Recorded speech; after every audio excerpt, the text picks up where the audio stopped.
Hey, good morning, everyone. Good morning. I saw RightAsRainMan making a very valiant first attempt to not be first, and yeah. I'm not really sure what was going on there, but it's good to see the streams nice and warm with with that really good opener. Morning, everyone. Good morning. And Sayaka's here. I think Sayaka was number two. Yeah, we had Outrider, Sayaka, TTLACC, Pumpkin Pie Addict. It's like the sort of the podium of who can get in first.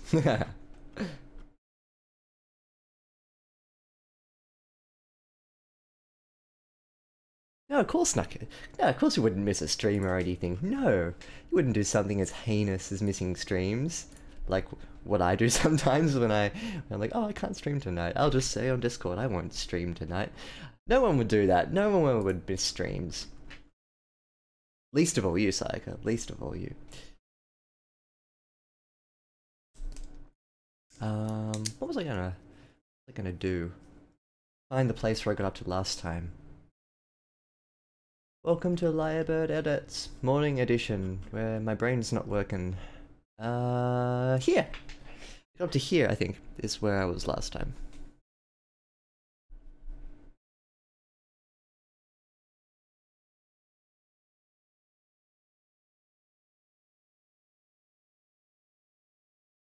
Hmm.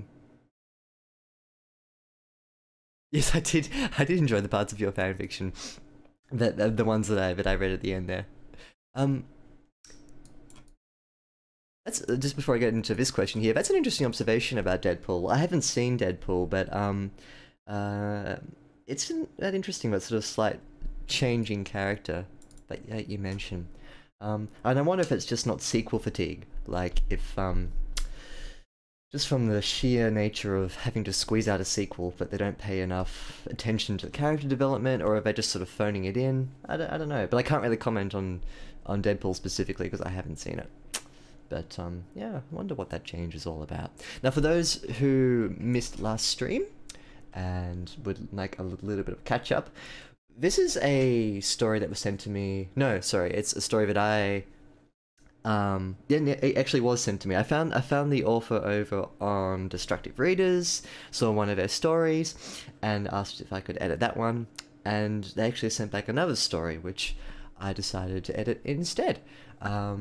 And it is a chunky story. It's 84,000 words, 84740. So I'm not going to do all of those words because I'll get a very sore throat if I do it back to back.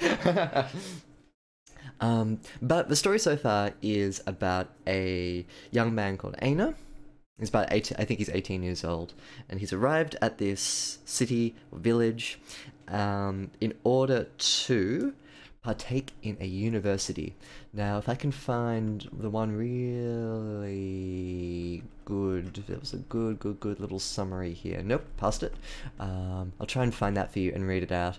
Not this one. Oh, where was it? Where was it? Where was it? It had the word fate in it. Yeah. Oh, it was here. Okay. So he suffers from some sort of curse, which we haven't got too deeply into yet. But the reason why he's going to the universities is so that he can, I suppose, learn more about the curse. This is just me projecting my thoughts. And he's sort of cursed with this thing called nascency, which I'm assuming is some sort of like magic element to it. Now, Shervin actually joined Discord and gave a really nice primer on what the story is about. Tonally,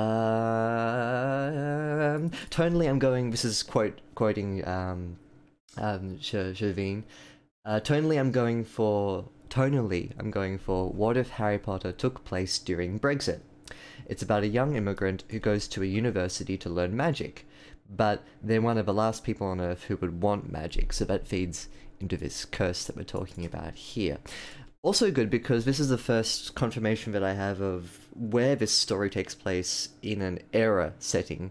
Something that I was mentioning last stream was I was having trouble placing this story in terms of where it's taking place in a time sense, and also in a narrative mental image sense. Sometimes I was having a bit of trouble imagining where we were. So that kind of clears up a little bit of that. And we didn't get all that far into the story, which is nice. Means that we've got more to do now. That 6-day live stream, just back-to-back editing. Oh, my poor voice. And poor you for having to listen to me for 6 days straight. I'm good in small doses, I think. You get very bored of this back-to-back, I think. Morning, Ernst Herring. G'day, Ernst Herringbone. Hello. Hi. Is the weather going crazy for you? Because up in Sydney, where we had a 30-degree yesterday, it's like the second week of spring, and now it's like 18 degrees again, but I've still got the summer vibe going, so yeah. I think it's really cool, Harry Potter meets Brexit. It's certainly very modern. I like the sort of possibilities that that could throw up. It's a really interesting concept. So just talking a little bit last time, what I was mentioning about like the era where it was taking place, Ryder said it was like a dystopian future, and there are little elements throughout that lean into this. I pictured medieval setting. I don't know why. Ooh, a massive storm. Fun.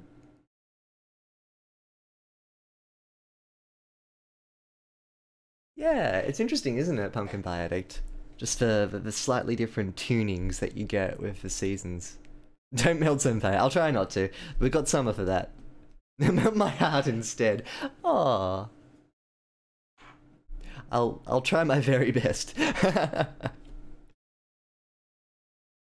Deep into Canadian winter. Yeah, that's right. You guys are starting your autumn season.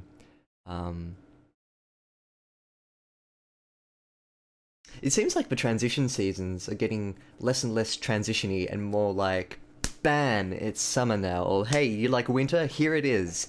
And I think I remember in the past, the seasons used to be a lot more drawn out between the phases, but I don't know. Maybe it's just, Australia has a bit of a different weather pattern to it. On the east coast, we've got a very unusual cycle.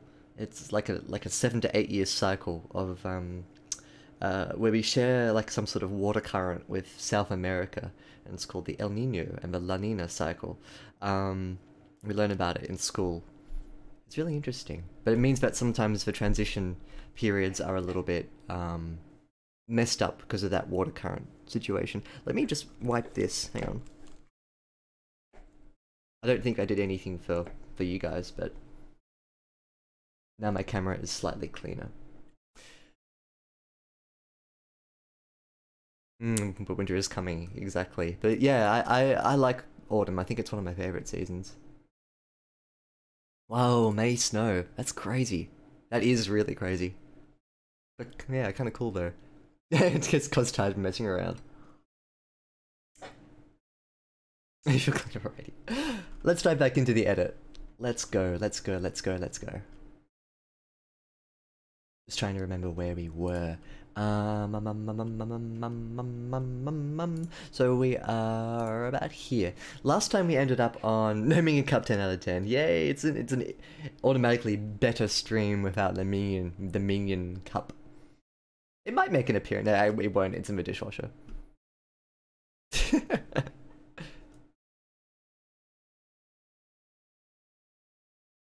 I think this is, yeah, a nice summary of summer. Depending on what kind of heat you have as well, it could be, like people swelter, but they also don't like the humidity sometimes. That really depends on where you are in the world though, because humidity is variable.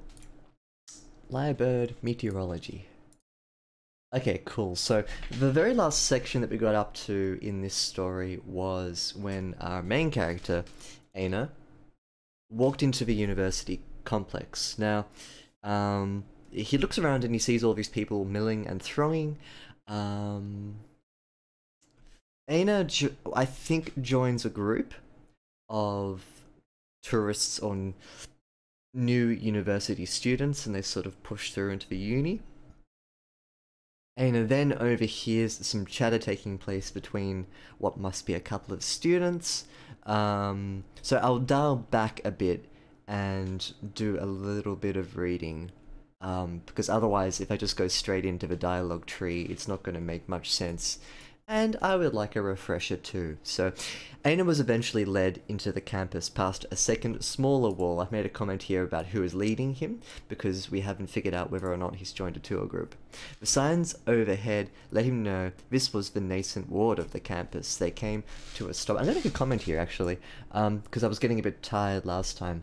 And I think I may have overlooked this, but this is a tell. Surely there can be a fun way of demonstrating this to us. Good opportunity to demonstrate this fact. Demonstrate. Demonstrate. Very nice. Demonstrate this fact instead of outright telling us. Perhaps make use of a symbol. What you can then do is you can describe a symbol and then tell us what it means. So, over the archway someone had affixed a wooden plank with a lurid blue circle.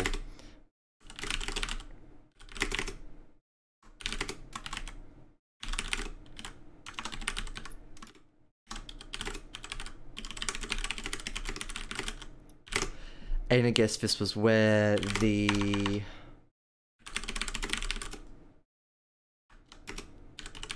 something like that, for instance. Like, you don't have to, you know. What I suggested here is that instead of just saying the signs overhead letting know this was a nascent ward of the campus, that's fine if you have like a text block, I guess. But it'd be nice to have that visually demonstrated instead. So. Yeah, I just pull out of my head like a plank with a blue circle in the middle, whatever. That's replaceable. But having it done this way over here, instead of this way over here, means that you get more of an image. They came to a stop, having reached their destination. He wasn't entirely sure what he should do now he was here. Again, is there a marker? Is there a specific landmark they stop at? One thing you don't want to why I'm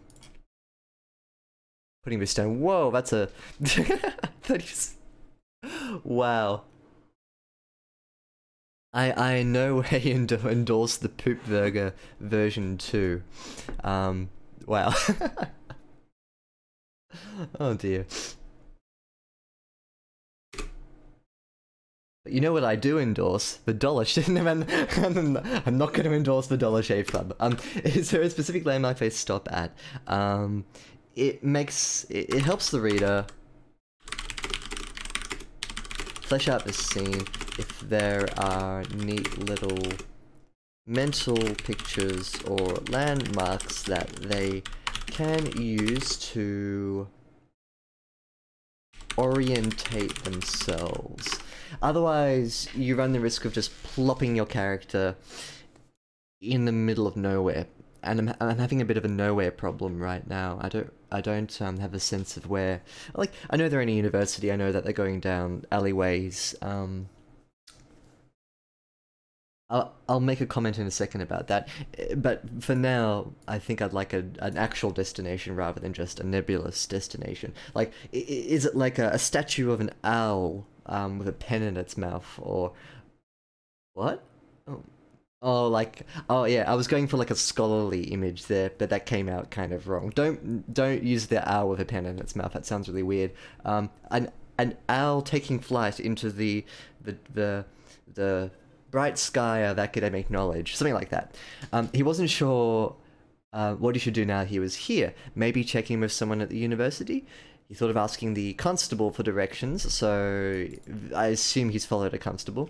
But he wasn't sure if they filled the same roles as the ones he'd seen in Henswood. He looked around to see if anyone around his age was doing something similar, and spied a young woman from his group. I've asked, is this from the tour group or from the cart that he came in on? Heading for one of the clusters of families. Maybe he needed to join one of the tours? I thought he was already part of a tour. I'm sorry if I'm micromanaging this. I'm just trying to get my head around where everything is. Ainus' trunk squelched in the mud as he turned suddenly to follow. He was carrying that before, so that's okay. As he got closer to the group, he picked up some of the idle chatter closer to the front. Aina couldn't tell who was speaking. So we'll stop there. Attention simply they came to stop having reached a destination, so you're just going from A to B. Tells the story of what happened rather than a recap. I think that's a good little summary of maybe what could be stronger here. At RightAsRainMan also makes the point that it's a bit ambiguous what's going on. Yeah.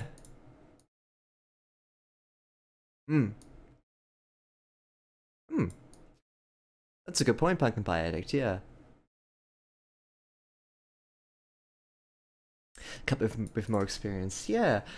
I think you guys are on the money here with what's the heart of this paragraph, what's going on, where are we, what are we doing, and I think Pumpkin Pie Addict's right.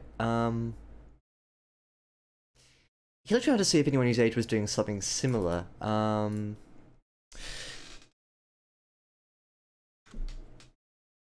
So just copy paste the old Pumpkin Pie Addict. Pumpkin Pie Addict makes a great point here. This is a really authentic piece of characterization because it's natural. It lends itself to being relatable, and by that I mean it's what we do in this situation. R-E-L-A-T-A-B-L-E, relatable. Nice. Yeah, relatable's a word. Don't do this to me, Google. I was right the first time, damn it. Relatable. Which is good because that's what you want your reader to empathize with. As such, it should really be the main focus. I'd argue of most of this section. From when he stepped foot into the uni until now, he should have a sense of, welp, I'm here. What's next?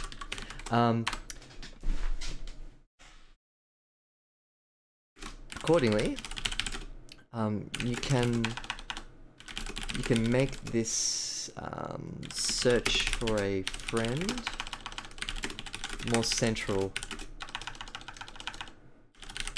to how the narrative is working.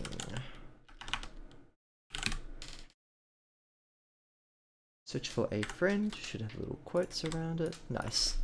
There are also a couple of things you can do here that would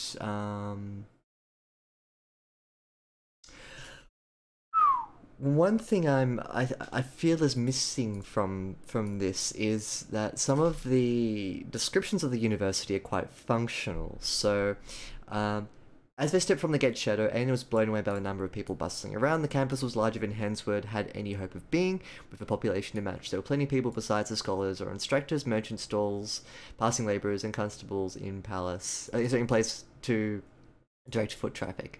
Large groups of families streamed past, with each scholar at their head, a tour.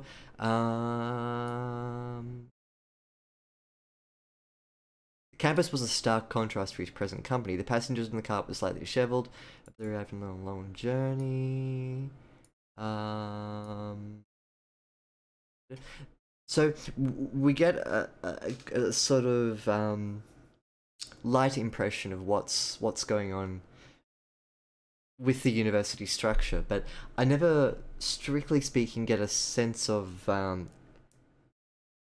scale of the university, or if it's imposing, if it's um,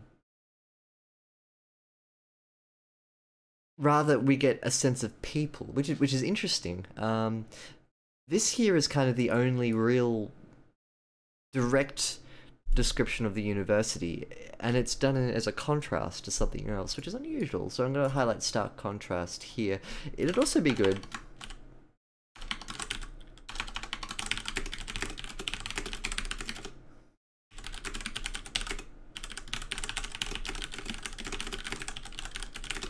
How it makes... Is it imposing?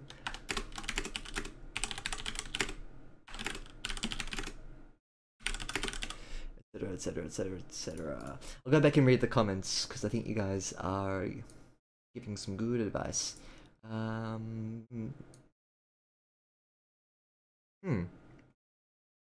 PPA says the paragraph needs to be slowed down. This isn't from up here.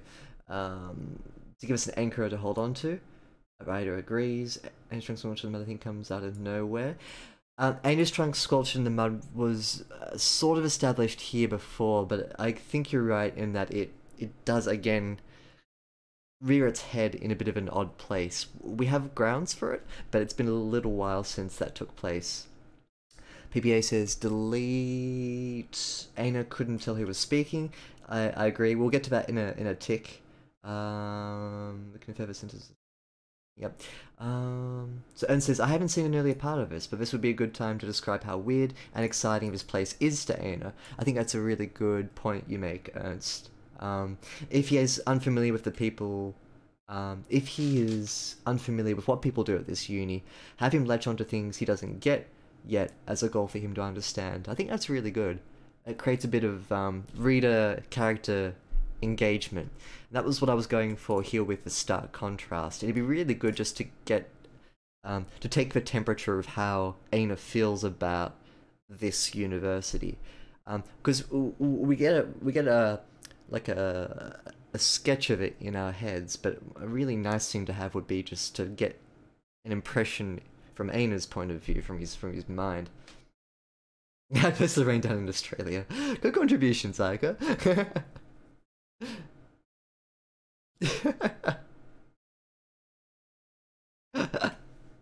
Brutal. We've got some anti-Australia sentiment here. I'm up to here now. I don't have a clear image of this place in my head. I'm just picturing white marble halls marching towards forward in straight lines with high ceilings, showing me how the people are moving like salmon upstream through the corridors. Or how the light fills the space, making it feel bright, contrasted against his mood, etc., etc. I'll tell you what I have as in my head. I still am in medieval village mode. I don't know why. So I've got the gate at the front, which we spend a good deal of time up here before. Lots of people, market square, kind of like a gothic church behind it. That's what I'm going for.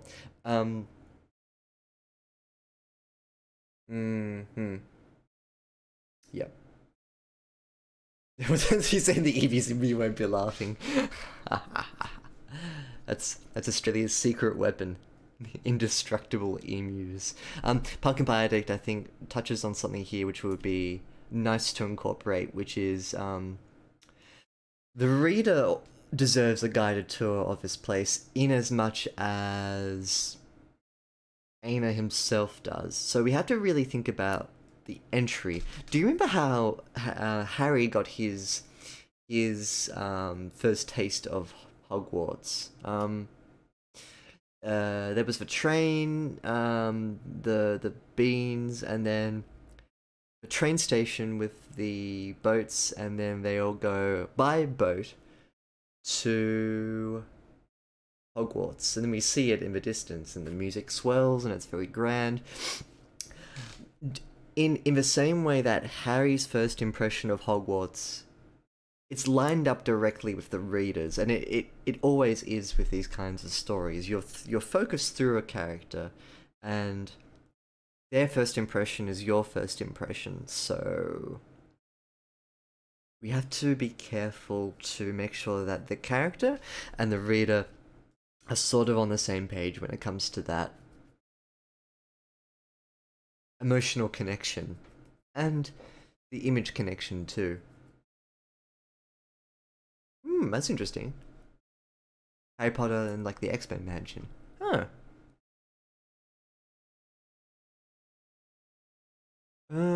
Yeah, good point. Good point. You have people there who are somewhat experienced.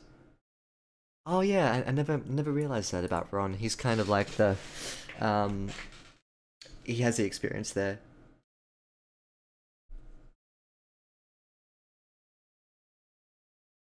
Hmm. That contrast is really nice to play with too.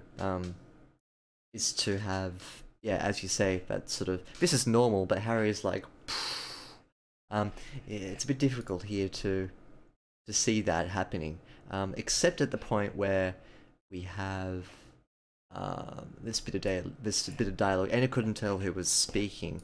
Um,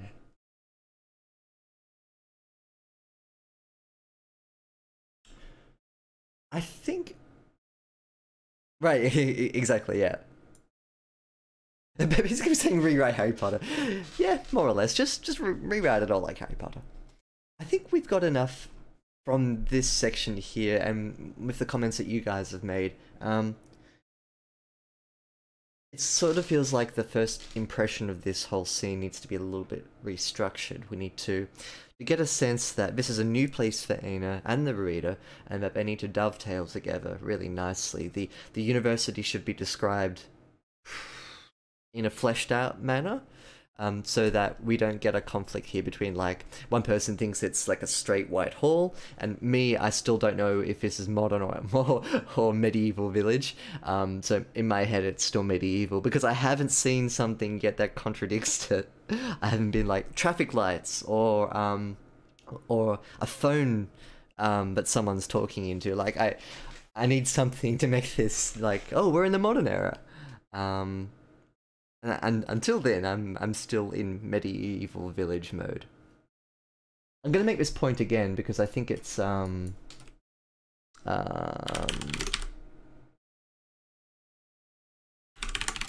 so sorry if I'm retreading over old ground for the sake of a nice metaphor.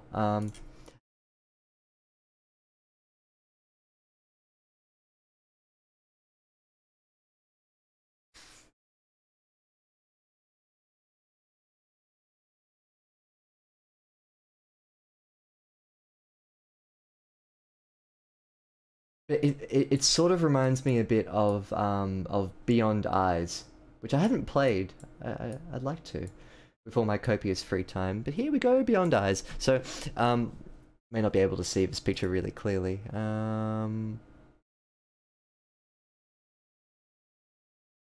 Open link, no. Copy link address. If I click on it, it's going to take me to YouTube. Nah. I just want the picture to blow it up.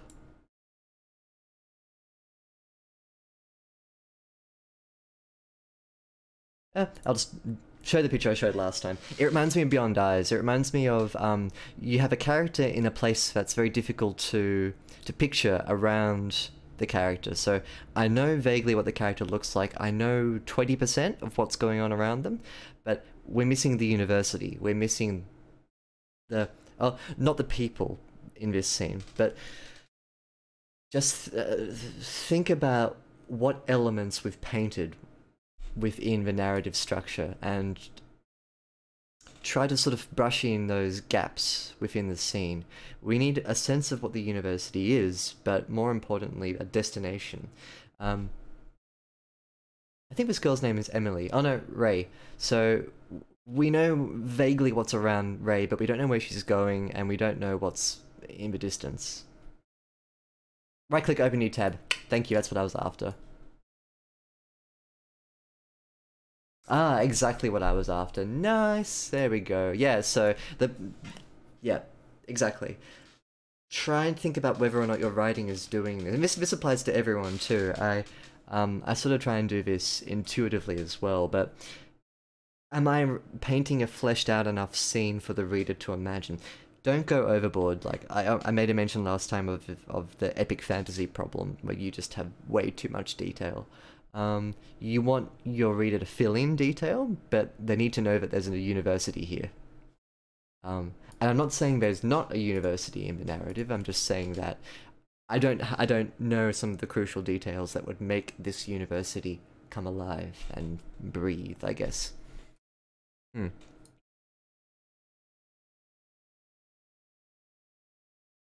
Hmm.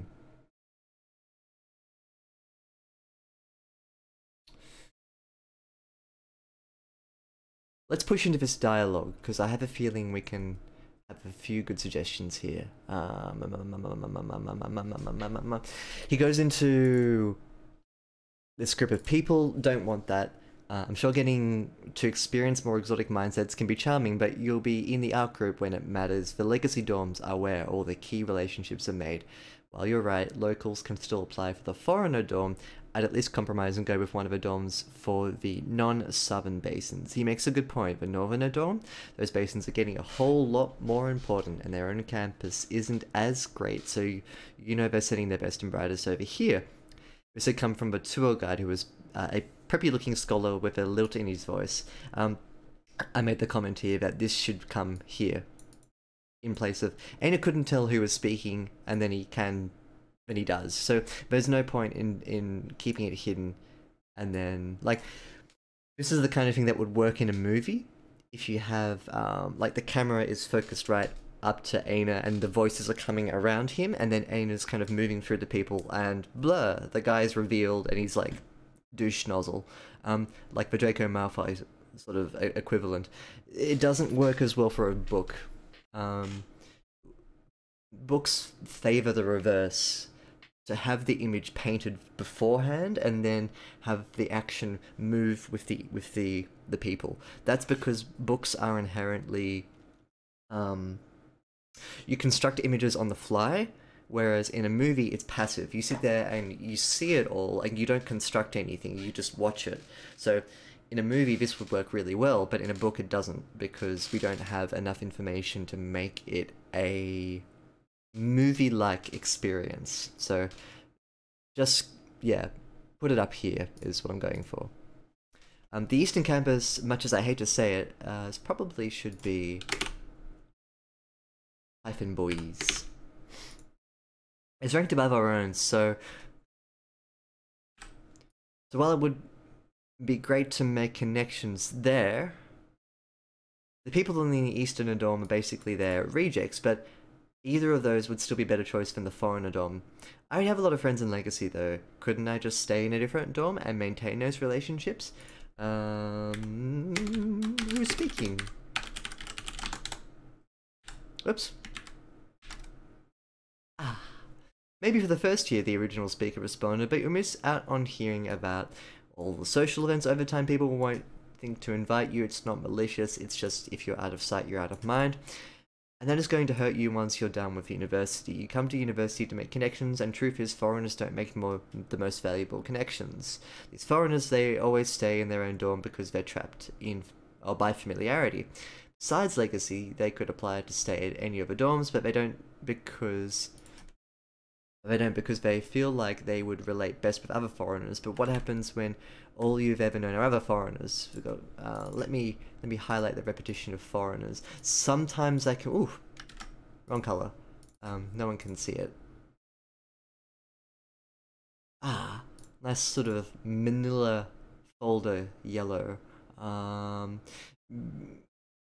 In my mind, he was pressing into the word, like...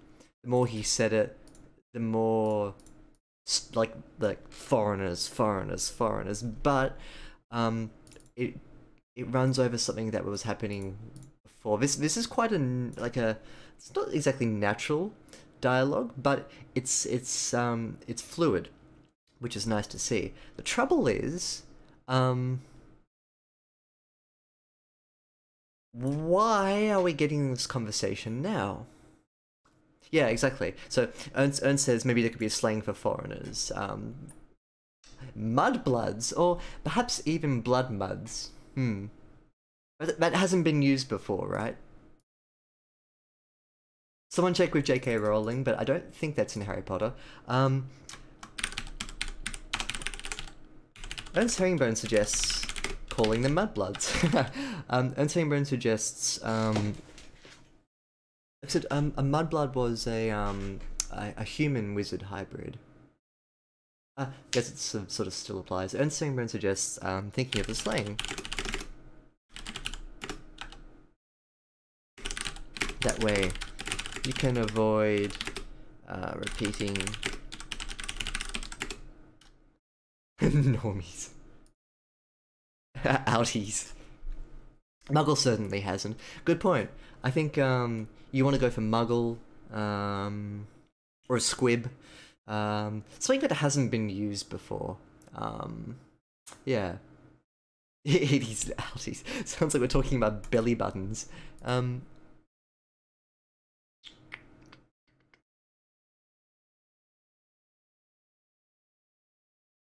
All of this is fine. I don't not like this. Hmm. The issue that I have with it though is that this is very early on. This is info that would really serve the story well in terms of its world building aspect. I can see this taking place after Aina has settled in and found his feet a bit, only to have the carpet pulled out from under his feet by Malfoy guy. I don't know what his name is right now, so I'm gonna call him Malfoy guy.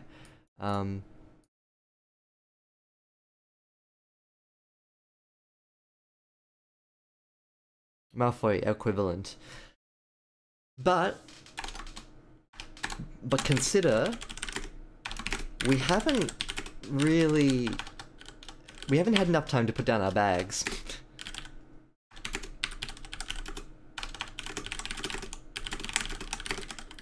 Or orientate ourselves in the uni. You can still have a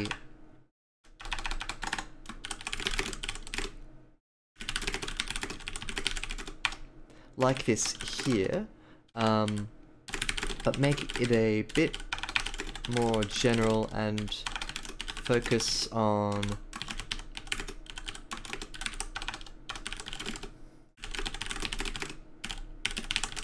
make him a bit more of an antagonist, I guess, rather than just being like, hey, I'm here to plop in some world building. You can antagonize him a bit, or if you don't want to do that, you can put in another scene. But we haven't had a chance to orient ourselves in the university, and already we're getting like the particulars of all the dorms. I feel as though we need more time at this uni before we, the reader, can begin to care about the story. No, it's not the story, it's care about the particulars of the university dorm political culture. Let me give you an example from Harry Potter, right after I stop folding proteins.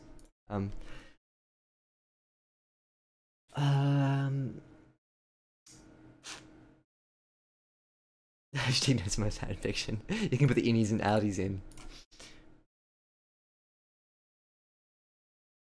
I don't recall how the houses were first introduced, like if there was a point at which Harry had an impression of the houses before he got to Hogwarts.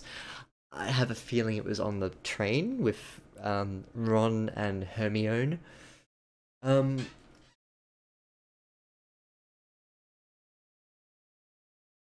This is kind of an analog of that, but at the very least, we knew where we were going and what was happening, how all the elements were working together.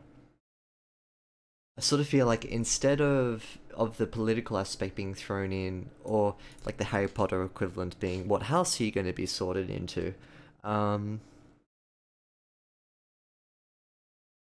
we need characters first to solidify this kind of important political aspect. So, oh, 1 second.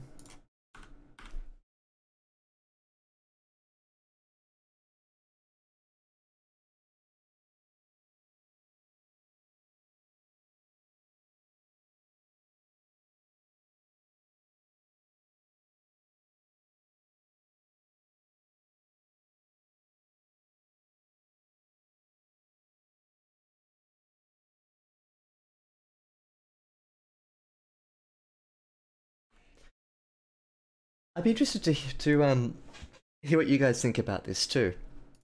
Like, for me, what would be really interesting to see would be instead of all of this, instead of Aina stumbling into this overheard, somewhat political conversation, which isn't. I'm just reinforcing this. This isn't bad information. It's just I think in the wrong place right now. I feel like this should come later.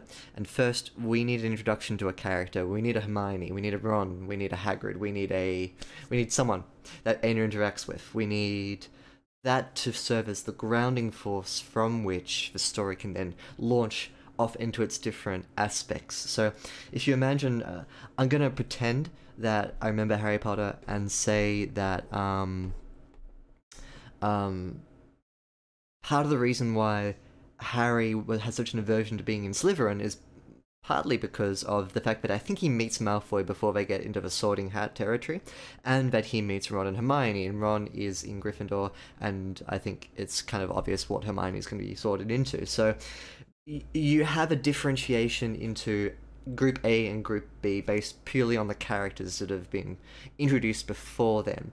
Here we have it kind of mushed together, but we don't have a character at all. We've got a Malfoy equivalent without a name and without an image. He's just waxing lyrical. He's on a soapbox more or less, and this little group of people are around him. What we do have though is we have this young girl. Feel free to chat. Um, oh, thank you, Sayaka.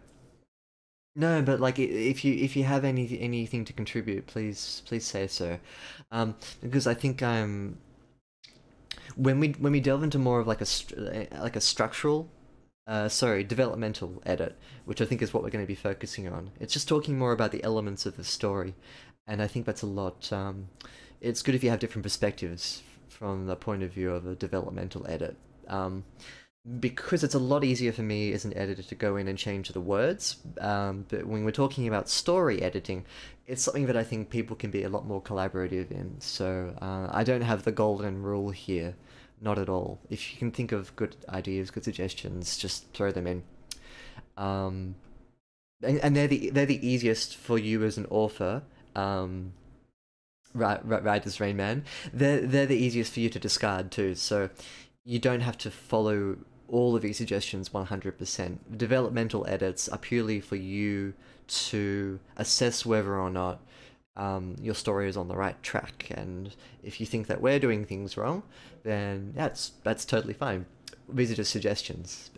It's harder to argue against grammatical stuff, though. That's where you have to be like, okay, this person says it's wrong. We need a Hermione. Now we had a glimpse of one. She was somewhere. They're coming in. Did we get to her afterwards? I thought we had a mention of her. Woman.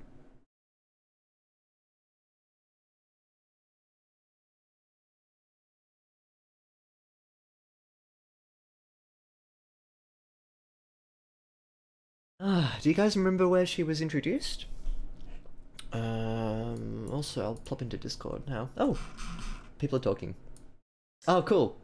Hi, Shavine. Hello. Sorry, that was you in Discord.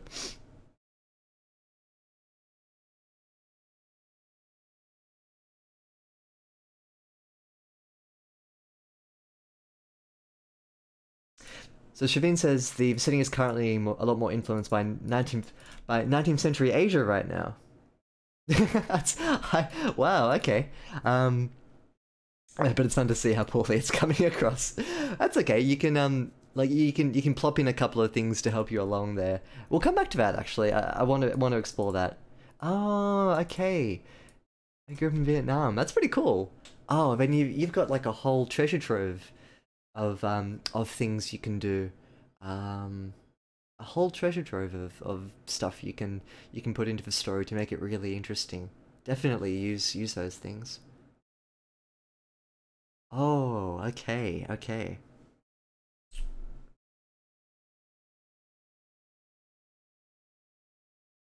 So is your story set in a let me just clarify something. Sorry, I'm talking to Shavine over Discord. Um not actual talking, just text talking. Um but I want to ask whether or not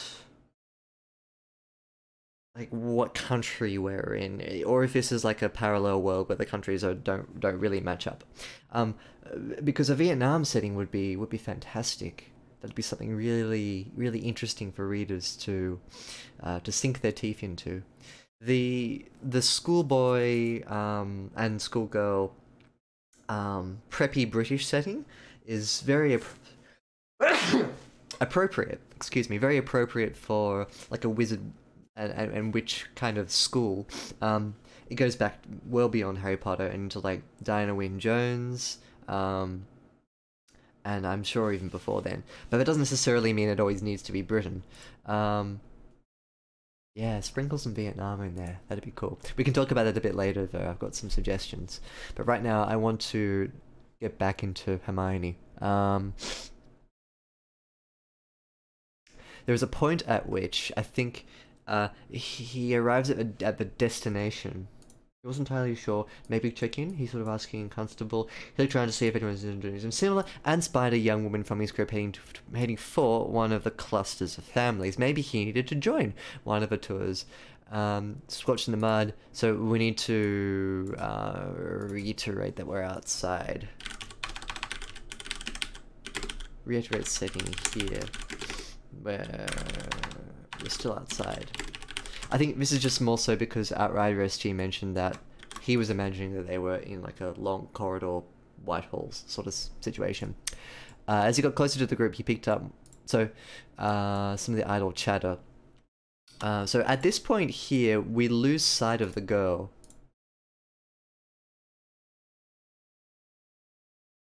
So Shavine says the countries don't match up one for one, but it's not Earth if that's what you mean. Yep, that's what I was going for. So it's not like an analog of Earth with all the countries in place.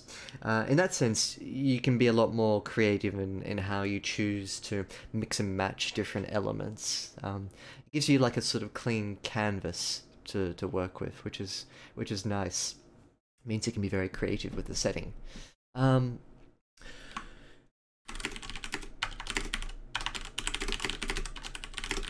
We lose sight of the girl here, which I think is a shame.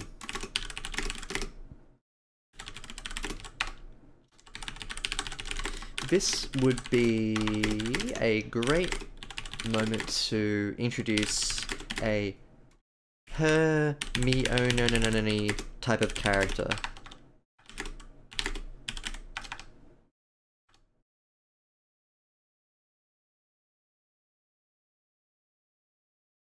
Type of character, someone that the MC can relate with, and share their wonder, confusion,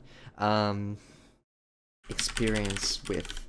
This last part here is super important. If you, someone may mention, I think it was Pumpkin Pie Addict before, that when Harry's with Ron and Hagrid, and Ron and Hagrid are doing like vanilla level wizarding stuff, for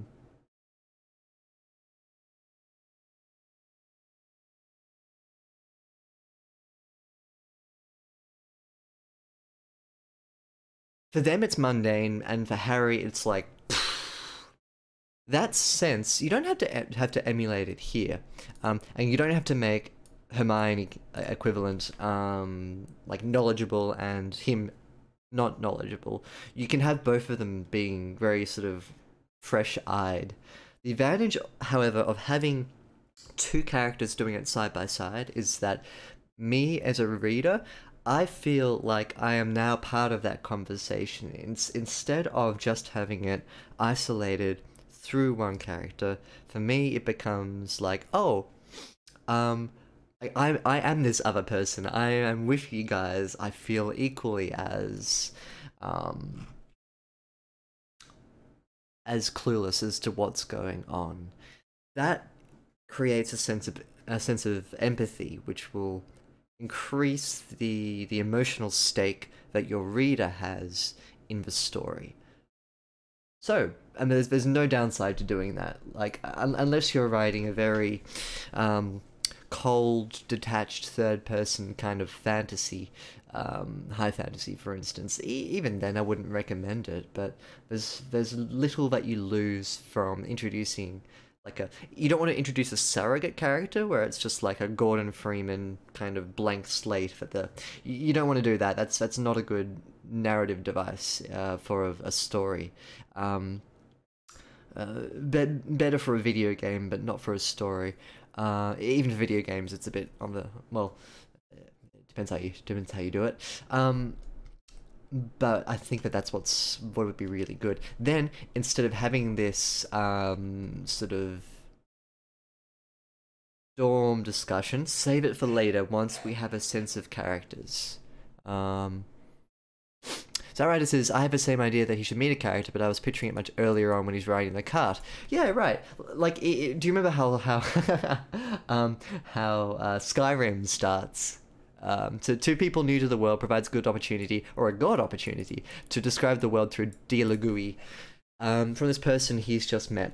If you imagine Skyrim starting without that guy talking about juniper berries, it'd be a really weird start. You'd be on a cart going through a village, and then the guards would just be shouting at you, and you'd be like, "Oh, this is pretty." But because you have a character there, with you, and it's okay, right? Because you've got a character there with you to talk to you, and to engage you in the world, it feels real, in a way that it wouldn't if you didn't have Juniper Berry guy there. Wacky Goblin 265. Hello, I think I know who you are. I think I know. Congratulations on your new username. But I actually don't know which one of you I'm talking to. But hello. So for the Skyrim start, it's really, how to put it? It makes it memorable, but it also helps give you a good first impression. So our writer says, why doesn't it come earlier? That's a really good point, actually. I think I'm going to add it to... A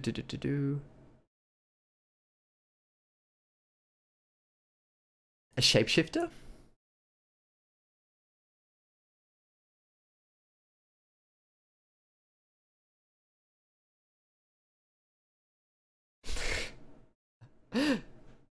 Joke's on you guys, it's just me, like, in my tab over here being like, with all of my bots, being like, hi Dave. And say, oh, look at me guys, I have so much love. It's just me, typing to myself. Becoming a user. Oh, it's Archie. Wait, no, hang on. I don't believe you. We're all bots. All of you guys are bots. I don't believe you, Wacky Goblin 265. I don't think you're Archie. I think you're the other one. Prove me wrong. Prove me wrong. But also, hello, hi, how you doing? Hope you've been well.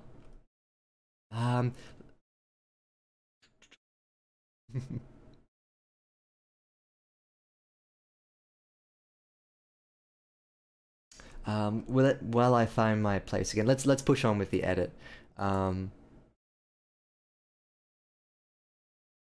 Question for you actually, to prove that it is you. You say it's Archie. What was the name of the other account that you're following me with. Yes, shock horror, lyrebird corruption. I get my relations to follow me. This is rank nepotism. This is artificial numbers inflation. This is in regards to the YouTube channel, by the way, the YouTube channel. Let's push through here. I think we've made a decent point about what's going on. So what happens? The young woman from Aina's group interrupted the crowd, and Aina could finally see who was speaking as they turned to look at her. And Aina could see who was speaking as they finally turned to look at her. You're not part of this tour, a tall boy spoke, he had been the one who'd said exotic mindsets. He was handsome with a slightly pinched face. The conversation had been between him, the tour guide, and a shorter boy with dark hair. Aina noticed, I'm going to make a comment about that.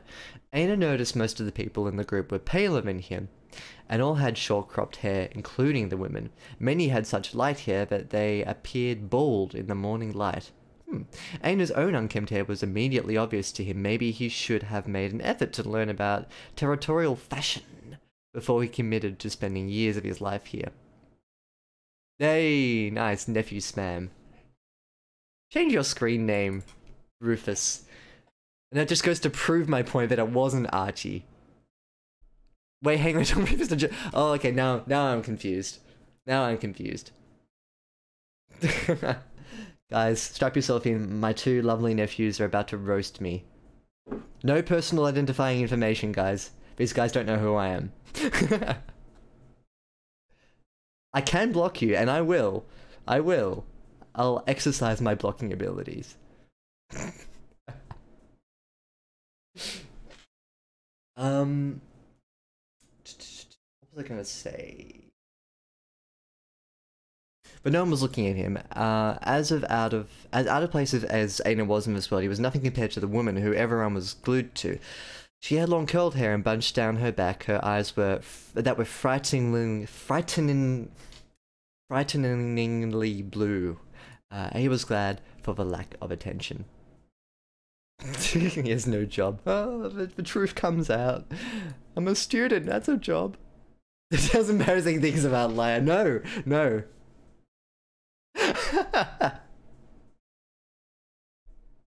Brutal. Yes, it's true. I have no job. My job is I'm a man of science, but that just sounds lame. Actually, a robot, which would make you two robots as well. So, let's ask ourselves a question that I was hinting at before. What is the advantage of having this here as opposed to before all the dialogue? And it kind of goes back to you've been clickbaited.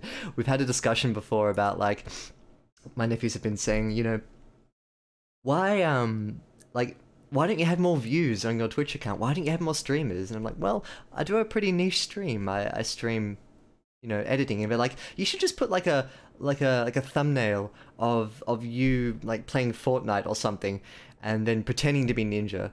And like, well, I could do that, but I think people would get a bit pissed if they click on my stream and it's like, haha, it's not Fortnite, it's actually just editing stories. So yeah, good suggestion from my nephews, but but no. No his parents reached the high shelves. That's brutal. I will ban you two, okay? I have no qualms in banning my relations from being on this stream.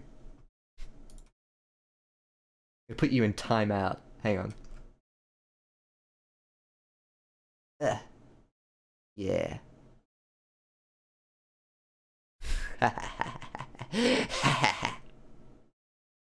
And now you can't give any more embarrassing facts. Yeah. You know why, Rufus. You know why. I still love you though, okay? How do I bang you from YouTube? You feel harassed. Let me get back to the story though, that's why we're here. I need to focus. Much as I love you both, I'm here for a story.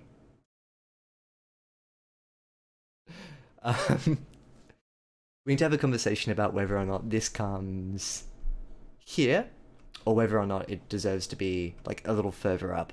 One of the reasons why I say that it's good to put dialogue tags here, like this is a dialogue interjection, more or less. It's not strictly a tag. It's not like said Hermione, said Hagrid. It's something that breaks up dialogue with a little bit of narrational interjection. There's no real reason why this needs to be here as opposed to at the front. So for example, when we come to this group of people who are talking, this is the kind of information that we should have at the front. It's fine to say Aina and the girl that he's with push into a crowd and they're talking but they can't hear them. Aina looks around and sees everyone and they look like this. The girl beside him looks like that, then they're listening on the conversation, then everyone turns to them.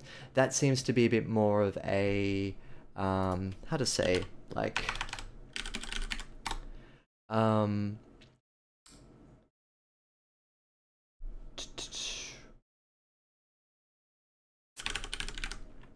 just trying to think of how to put it.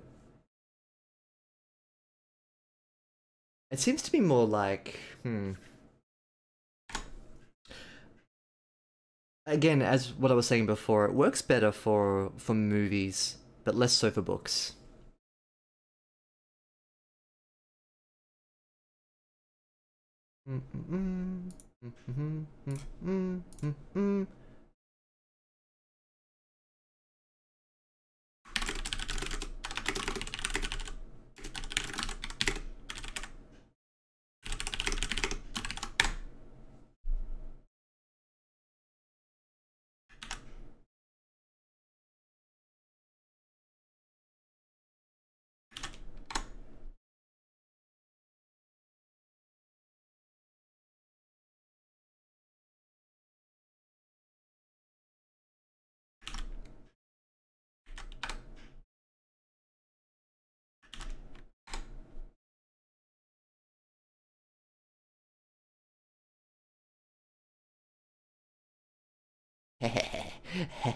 You still have Twitch, but I can just ban you on Twitch a lot easier.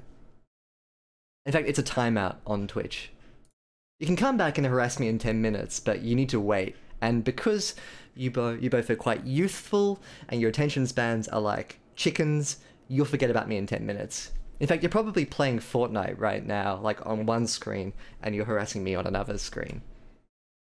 Okay, let me go back and read my Twitch chat. That's not just my nephews being awful to me.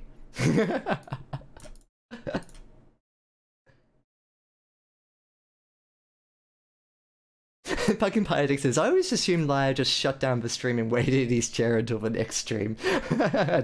Slowly dipping his tea bag into a Minion's cup. I'm imagining, like, the shadows over my face and me just being there, like, bloop, bloop, with my tea.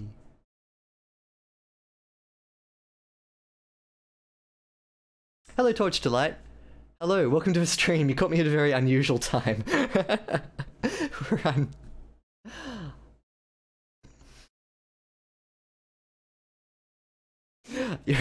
My nephews are harassing me. This is why you don't become a Twitch streamer, okay? Your nephews will make fun of you to no end. Now they're trying to call me on the phone. I know what you're doing, guys. You're trying to call me on the phone now. But yes, welcome to the stream. Welcome to the stream, Torchlight. Ryder comes up with an excuse to not write, even when he's actually writing. More or less. I kind of use this as like a surrogate of like, yes, I'm a writer, I edit other people's work, but I don't actually write myself. Yeah, so Torch Delight, we take stories from all around the internet, and by all around the internet, I usually mean Reddit. I go and find stories, or people come to me with their stories, and we put them up on screen, we go through and edit them. So this story is by RightAsRainMan, also known as Shaveen, and it's actually a full-length novel, but we're only taking it like section by section at a time. I don't think I'll do the whole novel. But yes, welcome to the stream. Welcome to the stream.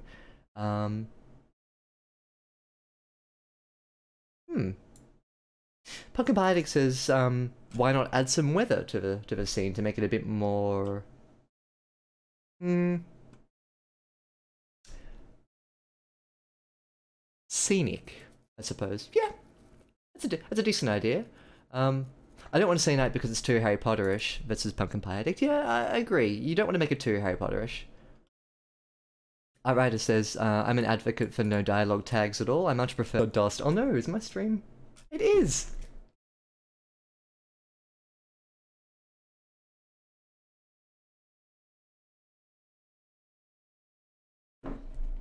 I should be back up. Hello?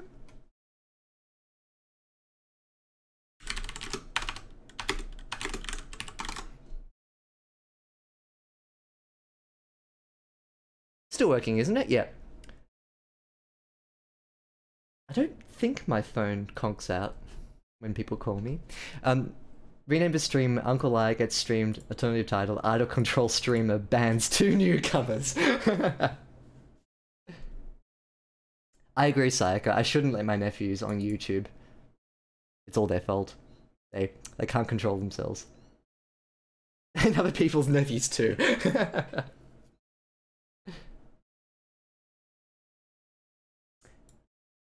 Yeah, it's I think I know. Whoops.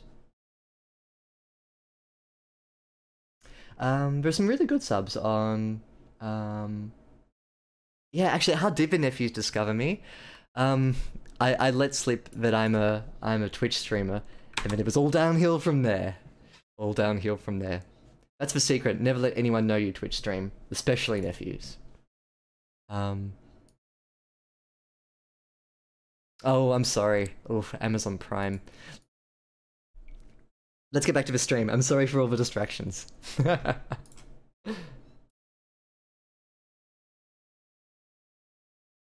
Look at Black Widow in their shoes.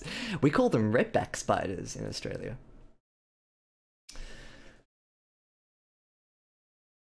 So what we're going to have now, I think, is a scene of confrontation between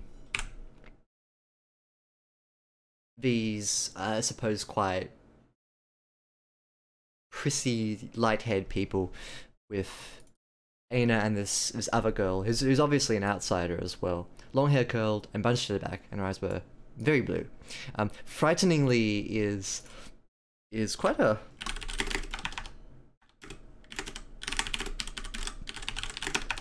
strong description here. But it's also... It's a little... I don't want to say overblown, but the LY...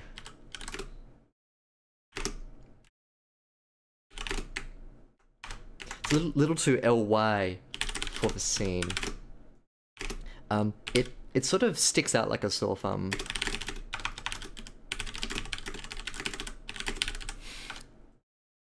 Did you guys make a new Twitch account just so you could get around the 10-minute block that I placed on you?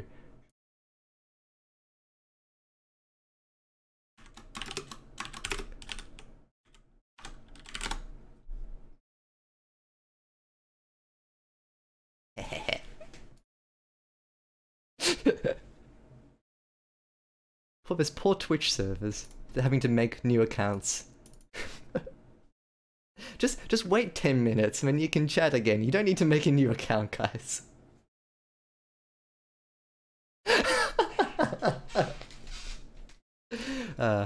My apologies to Savine. My streams are usually focused and very much attract like only 5 people. But my nephews got on board.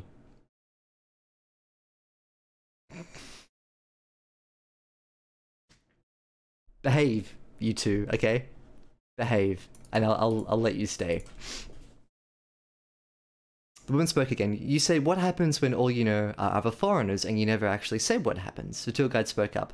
I'm sorry, miss, I'm afraid this tour is exclusively for the incoming legacy students. And there, he was interrupted by one of the older members of a tour assembled, assumedly, one of the parents. Oh, okay, so it's a mixture of people. He pointed at the girl and whispered something, and the tour guide visibly stiffened, turning pale. I'm afraid you'll need to leave now, or I'll have to call for one of the constables to escort you away. The woman appeared unfazed. I just came over here to ask for directions. I just arrived. Let's read a bit more, and then we'll go back and talk about it. Yes, very well. Foreign students need to check in by the 5th gate. This is the first gate, so you'll need to cross campus. It's a 5-minute walk. I like legacy students, yeah. It's got like a sort of very private school kind of feel. Streams with the spork knife. Hmm. Yeah, it needs a little spice to the pumpkin pie. Assuming that this is like the conversation is a pumpkin pie. We need some spice there. It's a just reply. Ah, I see what you did there.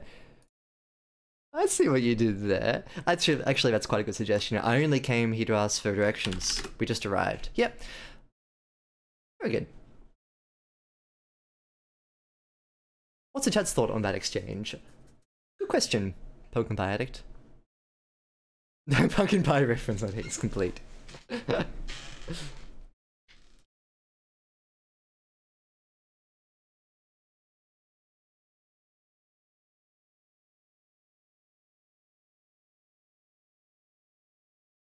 I feel like that's quite a it's quite good content in terms of what we're aiming for, which is establishing some sort of hierarchy between, or like a class system.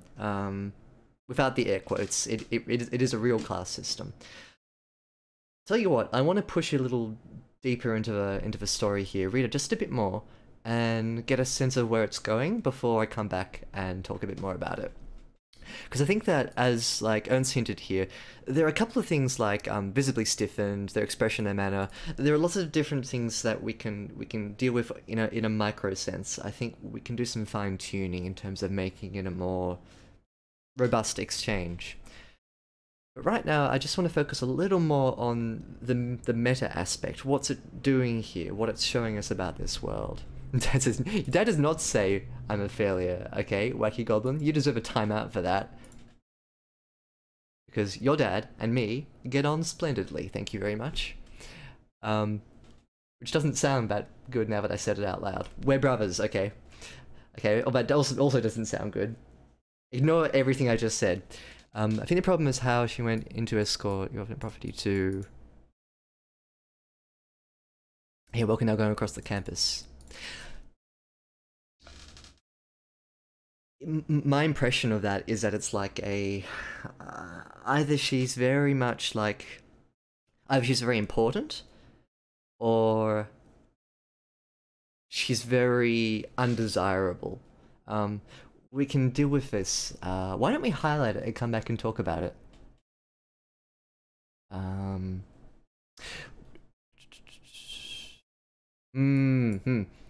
I think Outrider and I are on the same wavelength there. I got a sense that it was politeness.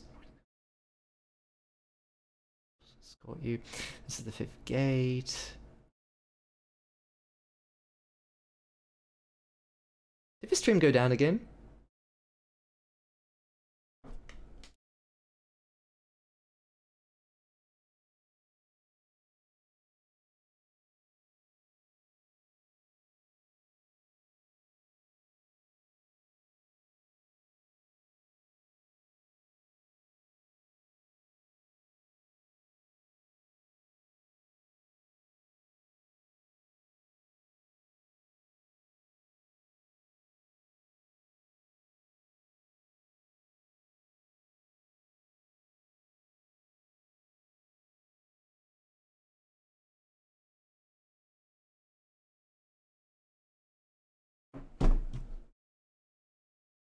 Don't let anyone else be more annoying than me.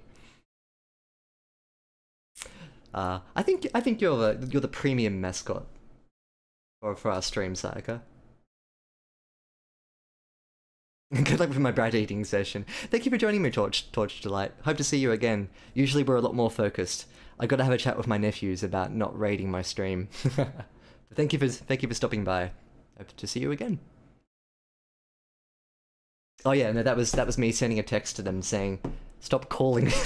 I stream through my phone. And when they call, I shouldn't even be saying this because then they're just gonna call even more. But yeah, please don't call me because my stream cuts out when you call.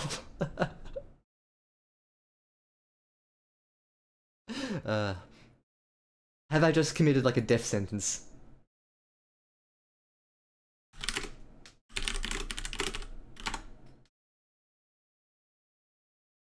Hmm, maybe not. Anyway, there was a point here where it was the part where they stiffen. It's an unusual word.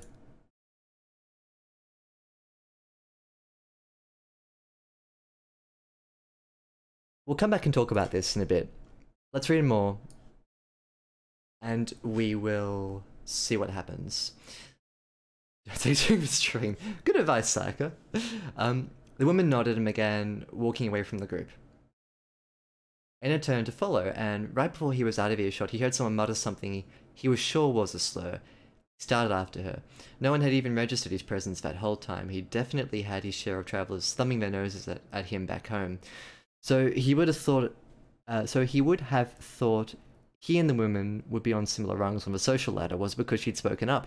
He managed to catch up with her. Hey, what was that all about back there? It wasn't just because you're a foreigner, was it? She kept her eyes forward, and for a moment Aina thought she wouldn't respond. But then she sighed. It's the type of foreigner I am. It's pretty bad. Full stop. Is it worse than the outer floors? Her eyes widened a bit. Are you serious? No, not that bad. Ouch. Wait, are you from the outer floors? Aina bit his tongue, but the girl actually chuckled. Well, I guess that's why you had to ask in the first place. Here's a tip. I of all people know the reputation is ridiculous, but bedfolk get a bad rap out here, so don't go telling everyone you meet. I don't know what this means. And I haven't got enough context to justify it. Here's a tip. A pro tip, for instance.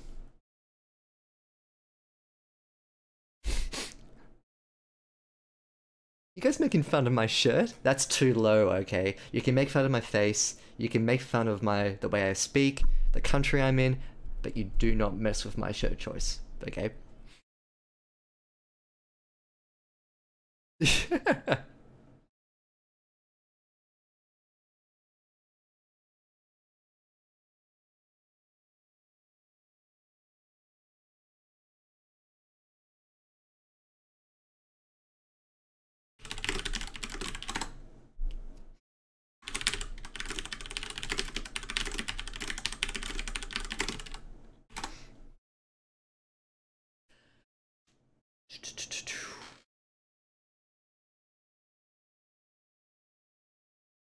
I of all people know the reputation is ridiculous. Okay, that makes sense. But bedfolk get a bad rap out here, so don't go telling everyone you meet. And didn't like big compact.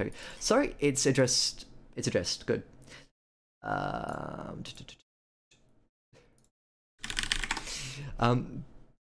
he heeded the warning. No, the reason it's not strictly addressed and clarified, but it's there.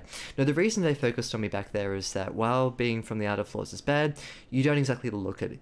You could have been from anywhere outside the territories. Me, though, it's pretty obvious where I'm from, and she tapped at her eyes. Aiden was confused. He definitely seen blue eyes back home, and even on some of the legacy students just then. I don't understand where are you from? I thought you'll find out pretty soon, I think, and I don't have many opportunities to make a good first impression while I'm here. I'm Edda, by the way. She held out a hand to shake, which Aina took in his own. Her hand was incredibly calloused. Not that Aina had been expecting it to be baby soft, but both the men and women in the outer floors tended to have rough hands, but Ada's put all of them to shame. Aina, it's nice to meet you. Edda, are those? Aina had noticed the tattoos sprawled across Ada's hand. There were some kind of symbols. There was some kind of symbol.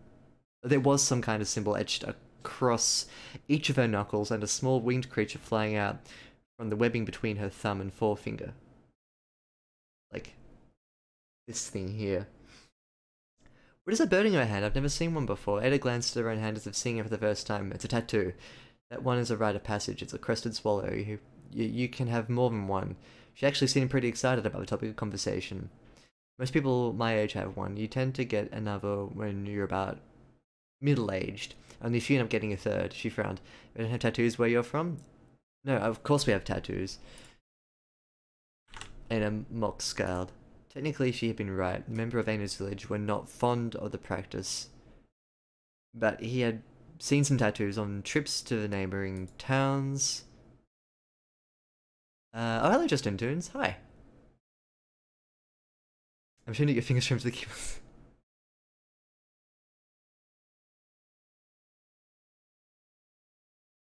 Elijah and public punishment. Sorry, let me go back. I think I've Psycho says, Laya, why are you wearing an airport carpet on your chest? Oh, ouch. That's a really good zing. That's an excellent zing. I tip my hat to you. TTLIC asks, you have clothes dedicated for streams. I wouldn't say I'm conscious of what I wear on stream. Maybe I should. Maybe I should have like a stream wardrobe, and you guys get to choose what I wear. No, that sounds weird too. Yeah.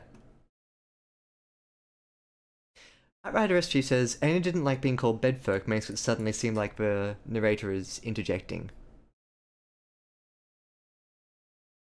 Good point. Let me come back to that later with a bit of yellow.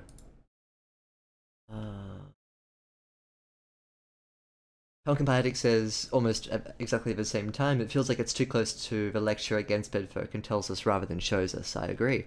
It's like Lie telling us that shirt looks like a disco ball. You need to show him that it looks like an artist vomited onto a piece of cloth and called it art. Oh, wow. You guys are on fire. This is impressive. These are impressive zings. I can't even be mad. They're so intricate. I love it. Yeah, Outrider says, like, I haven't seen that happen in this story, so it stands out.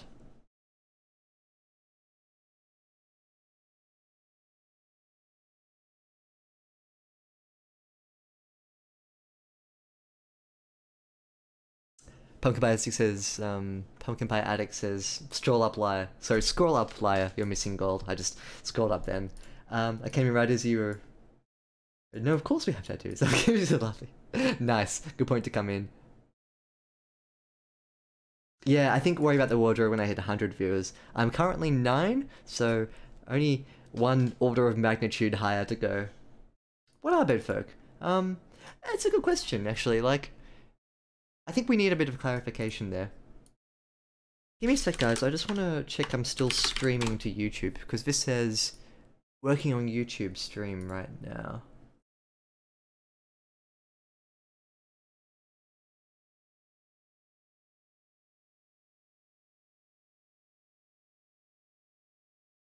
One sec.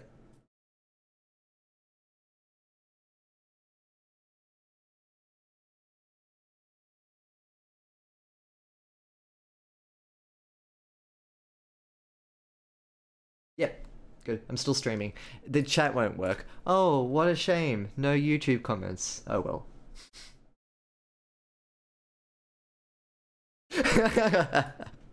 There's only one answer to this question, okay? It's either, oh, Shrek or a minion Shrek.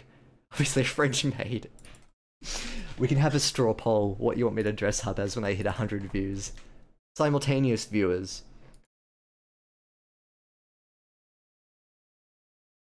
So then we get this description of first time, excited. Just making little notes to myself about like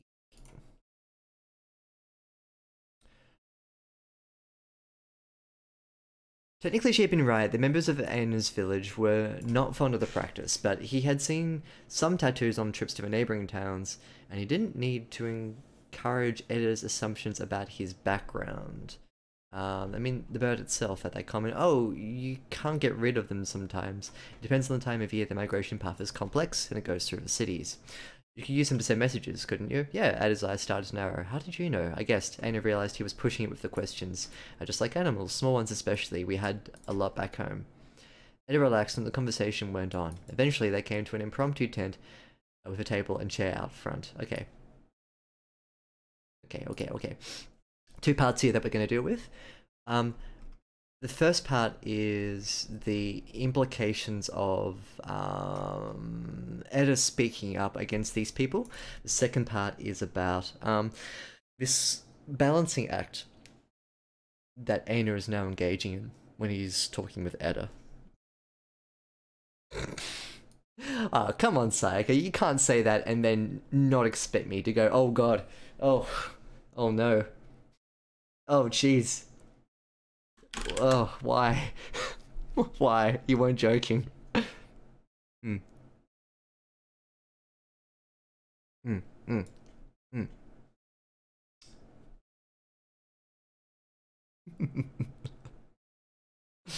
Oh dear.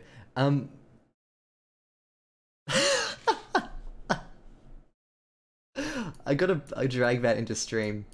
This is so good. Mike, Mike Mazowski. Uh, I love you guys. I really do. Um,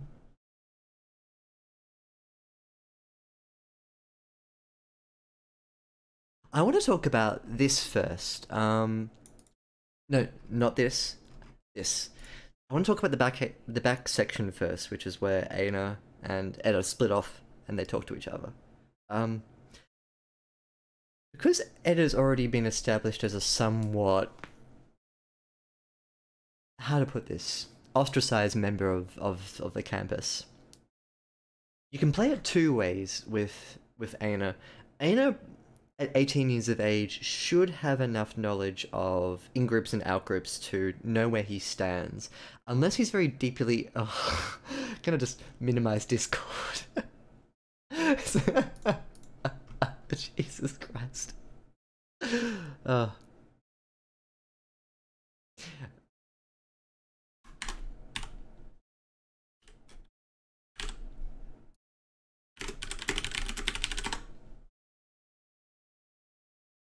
the real question is, does Mike Wazowski wink or blink?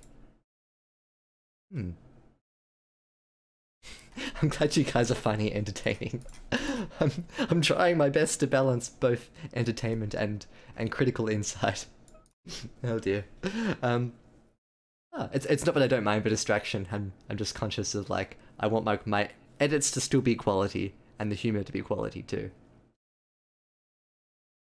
And he should be conscious of the fact that he himself should be, well, seen as an outsider in the first place. It would be unusual for him to, having come from these outer realms, I'm going to call them outer realms, it'd be unusual for him to not at least have a very basic understanding of he's going to a new place.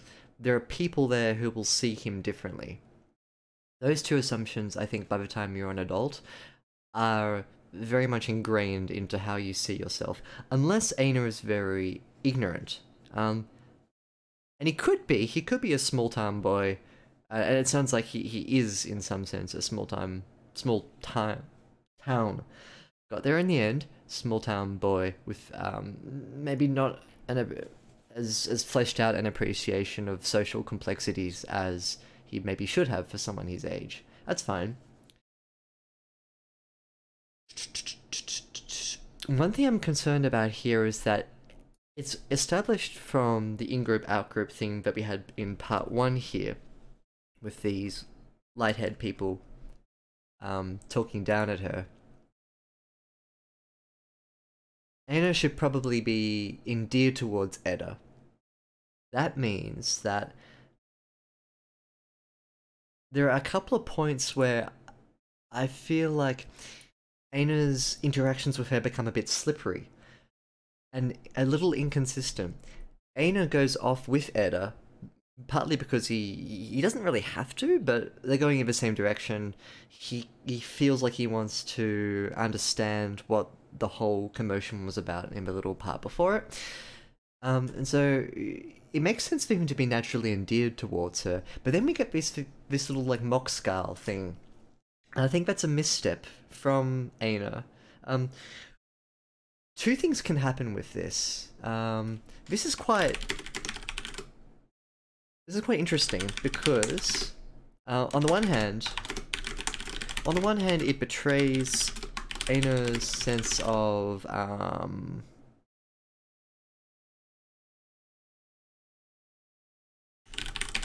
it betrays his sense of ignorance.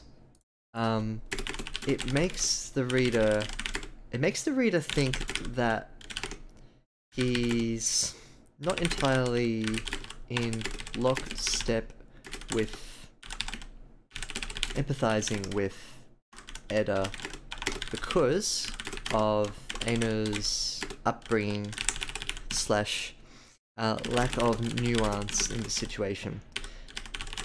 This is okay, actually. Flip side of the equation is that I shipped it. Oh no. Oh no. We're so me that like closes YouTube and Discord. I've still got Discord open up. It's just I've scrolled down now from this awful Shrek Mike Mazowski thing. Oh, it's terrible. So now that I've scrolled down, I can see its feet, and that's okay.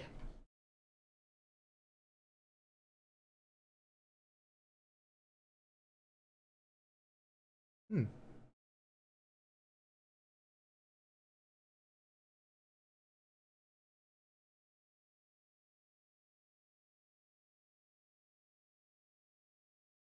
Good, good. Also, it's good to know that this is in response to Chauvin's comment about over on Discord. He says he's more of a discovery writer, so there's lots of things I'm seeing now where it's just, oh, now that I know what story is, it makes no sense. I think that's definitely the case where you have, like, as you say, like, you're a discovery writer. You have a start, and then you work out. When you got the end, you have to go back to the start and make sure it all sort of fits in a fluid cycle. Yeah, so that's where the editors come in, like me, hello, and if I had to know, well, I haven't got an appreciation of the full length of the story, but you yourself are in a good position because you can go back and change and fine-tune things. So it's useful as well for me to come in because I can give you like a first-hand impression, not knowing where the story's going, what I think. So you can use both of those to temper the story. Flip side, the character seems inconsistent. The character may seem inconsistent because on the one hand, he's trying to ingratiate. Good word.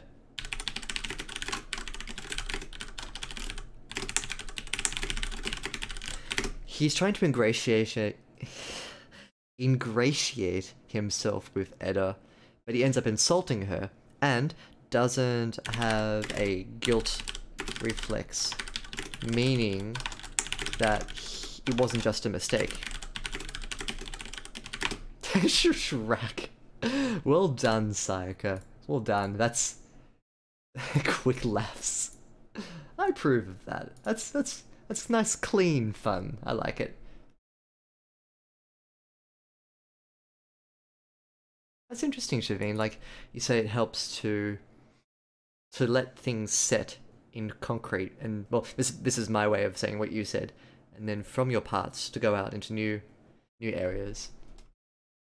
For me, I go back and rework and go back and rework. Like it's not pure discovery writing. It's writing with a feedback style of writing, I guess. You have to do what works for you. You have to do what gives you 84,000 words.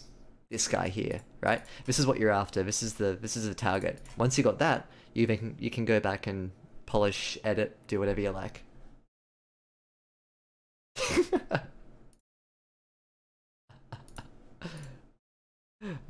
So good.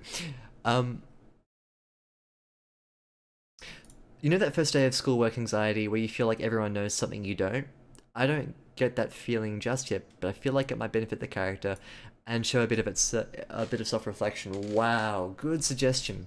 Good suggestion, really good. Because that fits in so well with what I was just talking about here.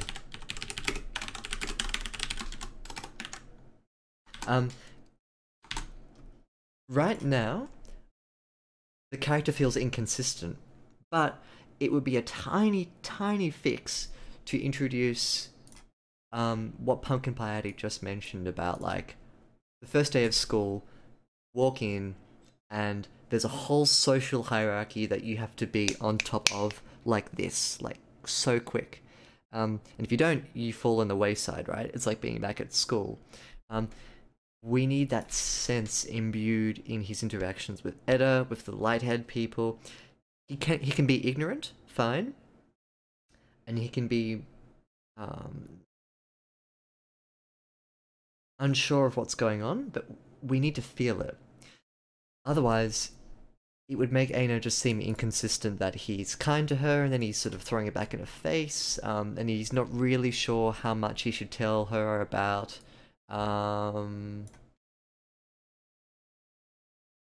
He was pushing it with the questions, so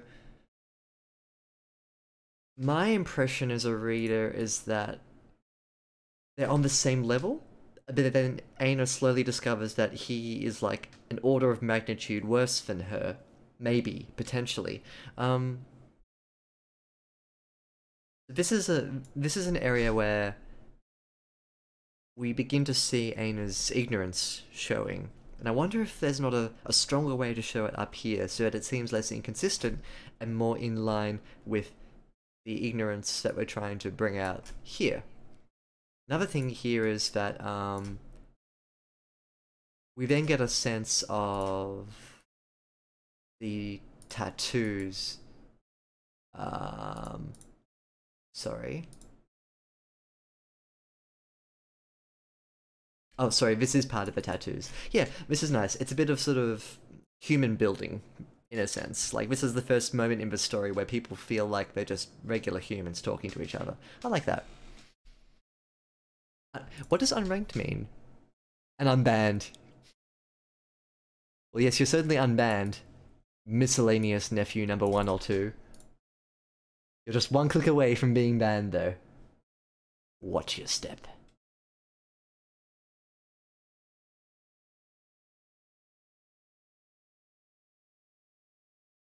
Hmm. Stuck behind from the 8 ball. Hmm.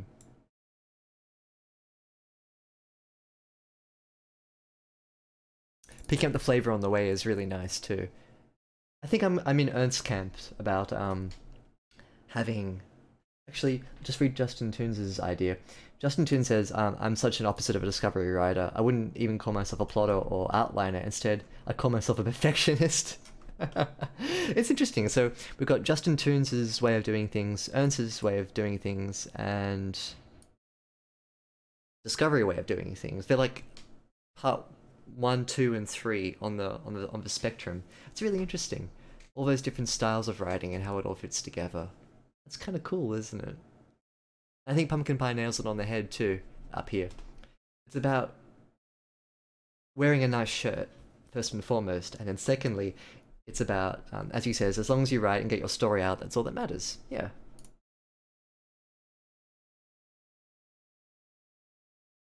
I feel like now Liar's nephews turn a time turner full of salt and wait 10 minutes for the unpan.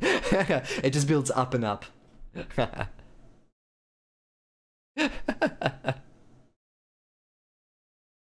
This is a high density of Australians, right? That's a really loud shirt. Yeah. I don't even do anything. I call it a style. No, like I think I'd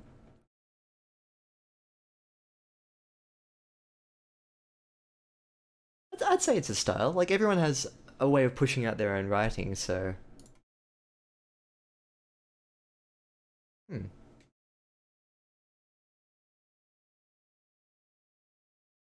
Oh wait, sorry, I'm confusing you with juxtaterrestrial. Sorry. I was thinking about juxtaterrestrial.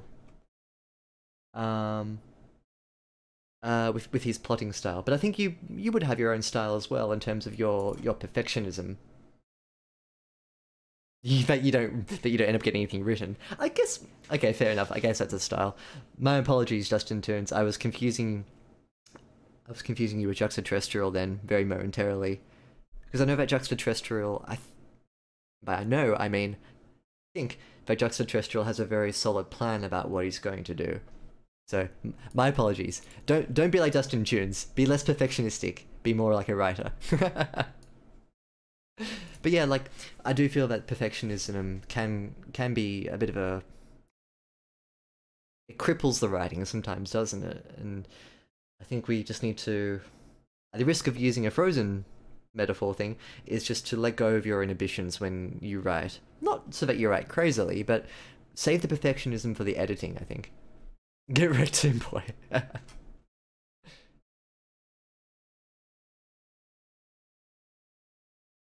Yeah, it's a double-edged sword. It's useful for editing, definitely useful for editing, not so much for actually writing. I think we've dealt with this little section here. I think the guys had some really good points about what we were talking about before, in terms of, like, there are parts here where you can clean up things like visibly stiffened, turning pale. You can demonstrate these, like, visibly stiffened is still quite a tell, so maybe you can show this instead. Simple fix. Just say, tour guide. Oops.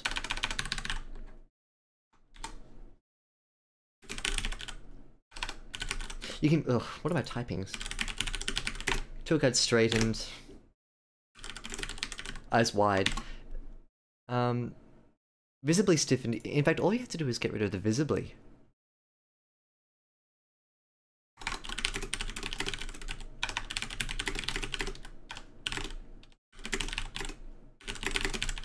It goes from tell to show really quickly and becomes much stronger that way.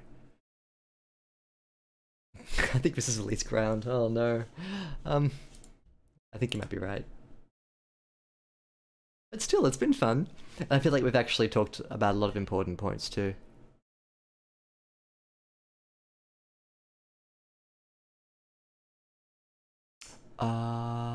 Is there a that there? Where's the that at RightAsRainMan? Because those are good to get rid of. mm, mm. Yeah, I think you're right. This has been quite a thick edit. I feel like the developmental stuff we've been talking about has been frighteningly thick, to use a word here. And I think partly because in a line by line sense, I could go through and edit the lines, fix up the scenes like that, but I feel like we get more impact if we consider the structure more so. So I guess that's why we're dealing with less and talking more about it.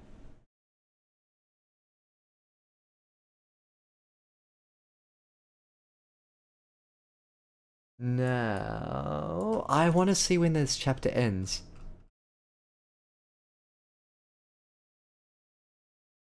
Chapter 2, friendly advice. Okay, here. What am I doing?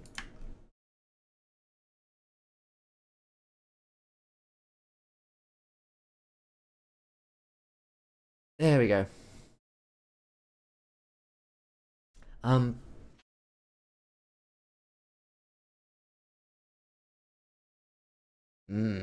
too big. Okay. 100, 150, all good. Just give Chrome a second to stop crashing. There we go. This first chapter is about 5k words. It's a long chapter, sure.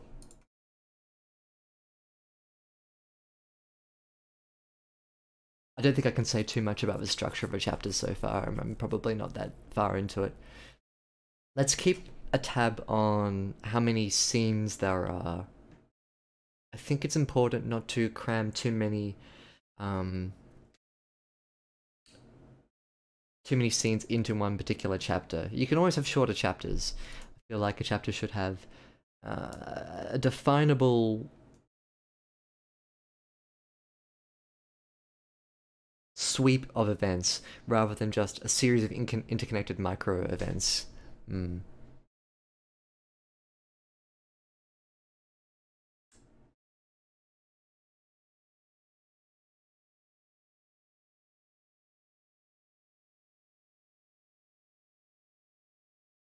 Mm. Pumpkin Pie Addict says we could do a straight run of reading just to get a feel. Thick edit.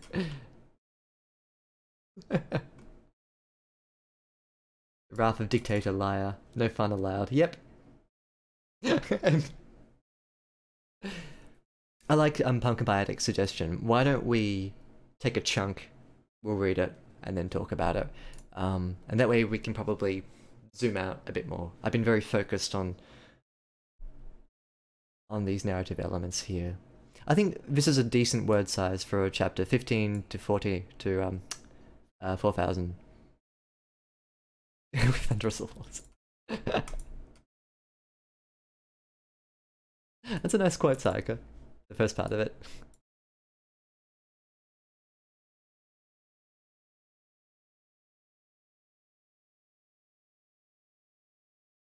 Eda relaxed and the conversation went on. Eventually they came to an impromptu tent with a table and chair out front.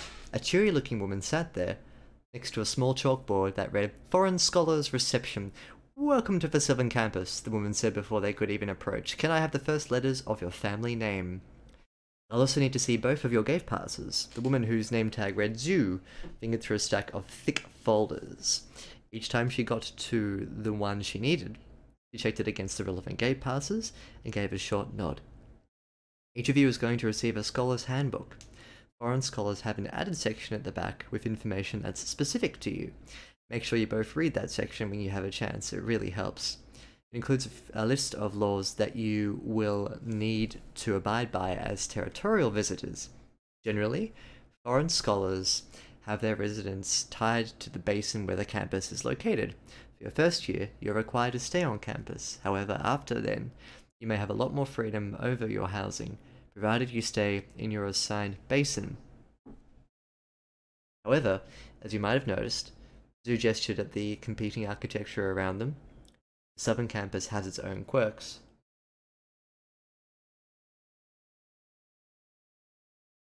The campus is jointly controlled by the basins of Resolve and Providence. Oh, which may explain why the gate is made up of two sections. Nice little detail. And is located on neutral ground between both of the basins. This means you'll have a lot more opportunities for off-campus housing or employment. That's too tricky to go into now, so read up on that.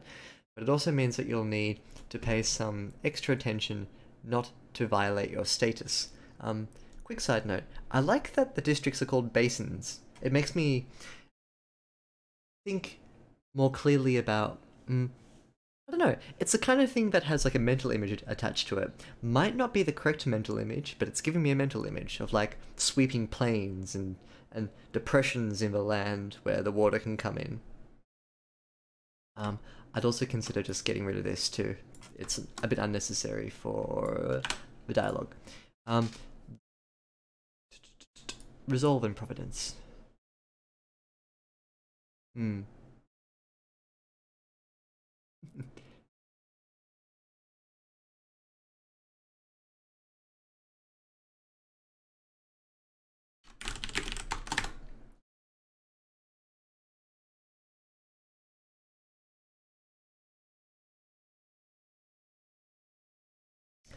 Shavine just asked, how much of an info dump is this section here? Yeah, it's quite info dumpy. Let's read more of it. I'll keep that in mind as we push on.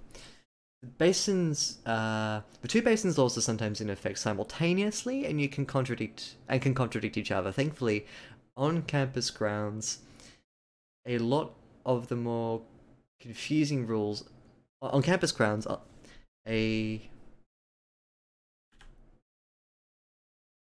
lot more of can be replaced with many of these confusing rules away, and saying you'll be alright while you're here. All right is actually 2 words. Just anytime you're heading off campus, give that section a reread so you don't get into trouble. Zoo gave a sympathetic smile. As for the rest of the handbook, you can give it a skim, but your professors and older students will also give you a hand with all of that. Don't be shy about asking questions. I'm sure things can be strange here in the territories.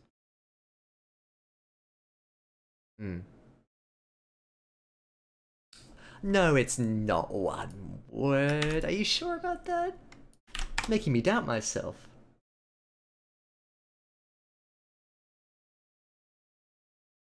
Oh, okay, fine, it is. There. Happy? Happy? Outrider SG? Yep. You happy about it? Okay, yeah, I screwed up. Thank you for correcting me.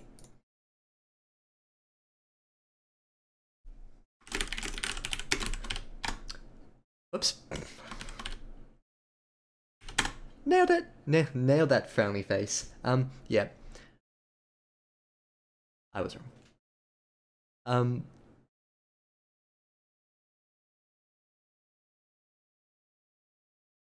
I want to read a bit more.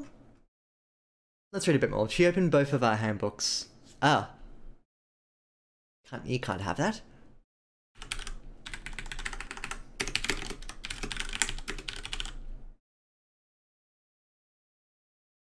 She opened both of our handbooks to the first page. Now this is a first person narrational interjection, so you can't have R.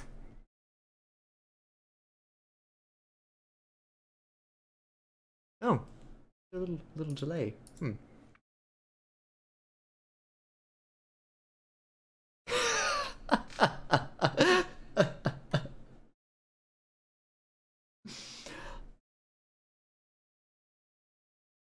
I like this shirt. Oh, not a bad shirt. It's very much like a disco ball though. There I am.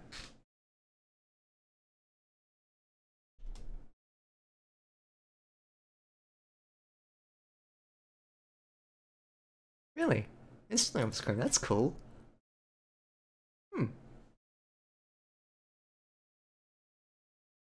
Nice.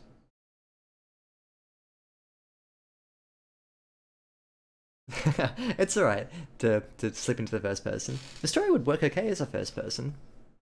You have to go through and re-edit it all though. That would be a real challenge.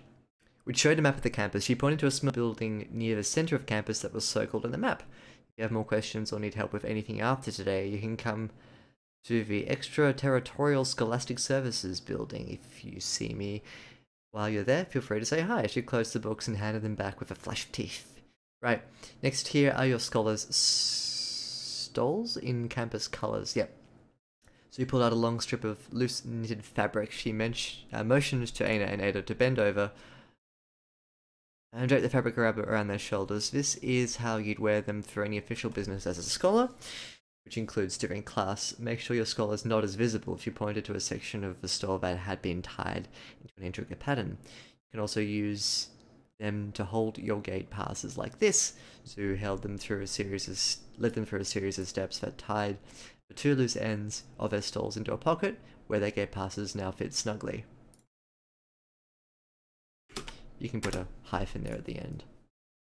You look great. Now, one last thing. Let me help you get your housing sorted out. I'll need to see both your gate passes. Both of you would prefer the foreigner dorm, right? With a nod, Sue headed back into the tent. She took a lot longer than Anna had expected. When she came out, she had 2 sets of keys, but her smile had faded a bit. I'm so sorry to do this, but I'm afraid there is only 1 spot left in the foreigner dorm. We'll stop. We'll be late? Ed asked. With the weight of their trunks, the 5-minute walk had ended up taking 30 minutes. We need to see this a bit earlier. No, it's nothing you did. We often warn scholars to send in their housing preferences by letter since it tends to fill up quickly. But it hasn't usually been an issue with our foreign attendees, and it's understandably difficult to inform most of you until you've arrived here. We currently only have open spots in the East Dormer room. Easterner dorm. Oh, tricky business. Okay.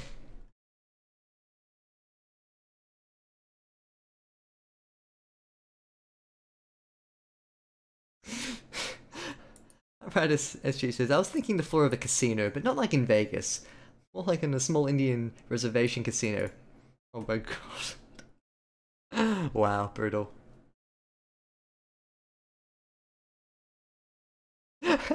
Pumpkin Pie Addict, you're projecting. Yep. I understand how it is. Mustard stained t-shirt that used to be blue, but is now black due to the lack of washing. Ouch. Wash that shirt. That sounds gross. Hmm. Hmm. Hmm. Hmm. Hmm.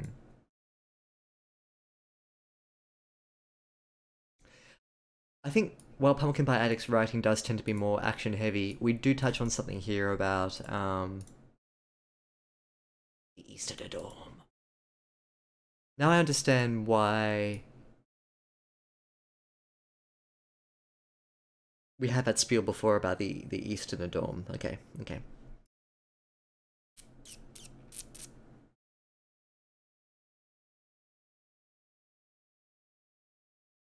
Welcome to the Southern Campus. How much of this information from here to the keys can be woven into the fabric of the story a bit later? Um, what do I remember from this scene without looking at it? I've got my eyes closed. My eyes are closed.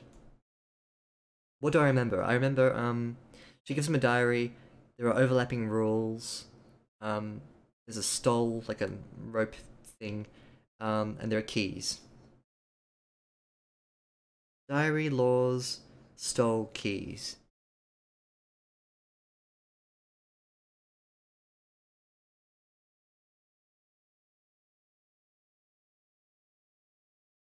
Yep. Diary. That's all we need about it. Oh, okay. I forgot this. You're required to stay on campus, however, then you have a lot more freedom. Um,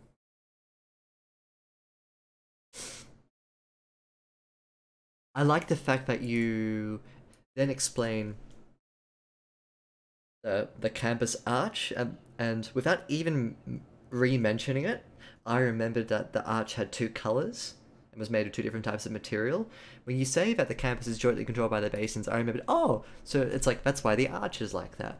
And you made me feel smart as a reader. I like that. Um, you're required to stay on campus. Jointly controlled. Okay. Laws.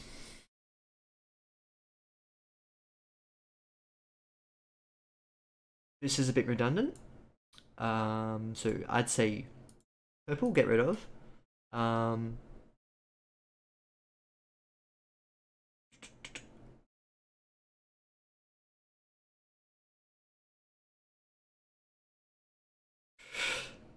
I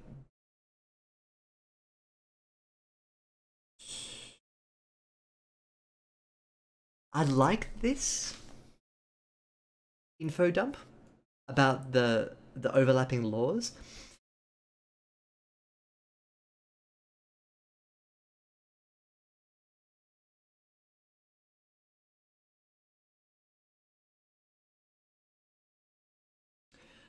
but I feel like this is the sort of information that could be demonstrated.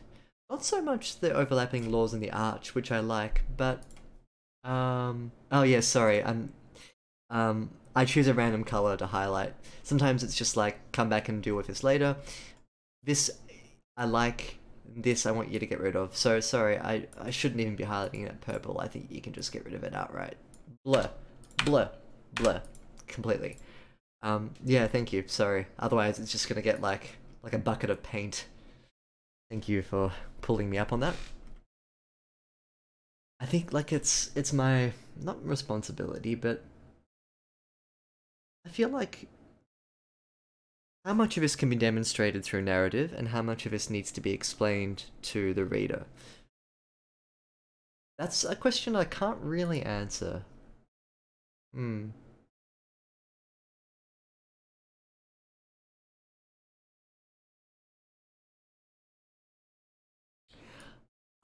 I like what Sean was saying in Discord. It's quite a slow burner kind of thing.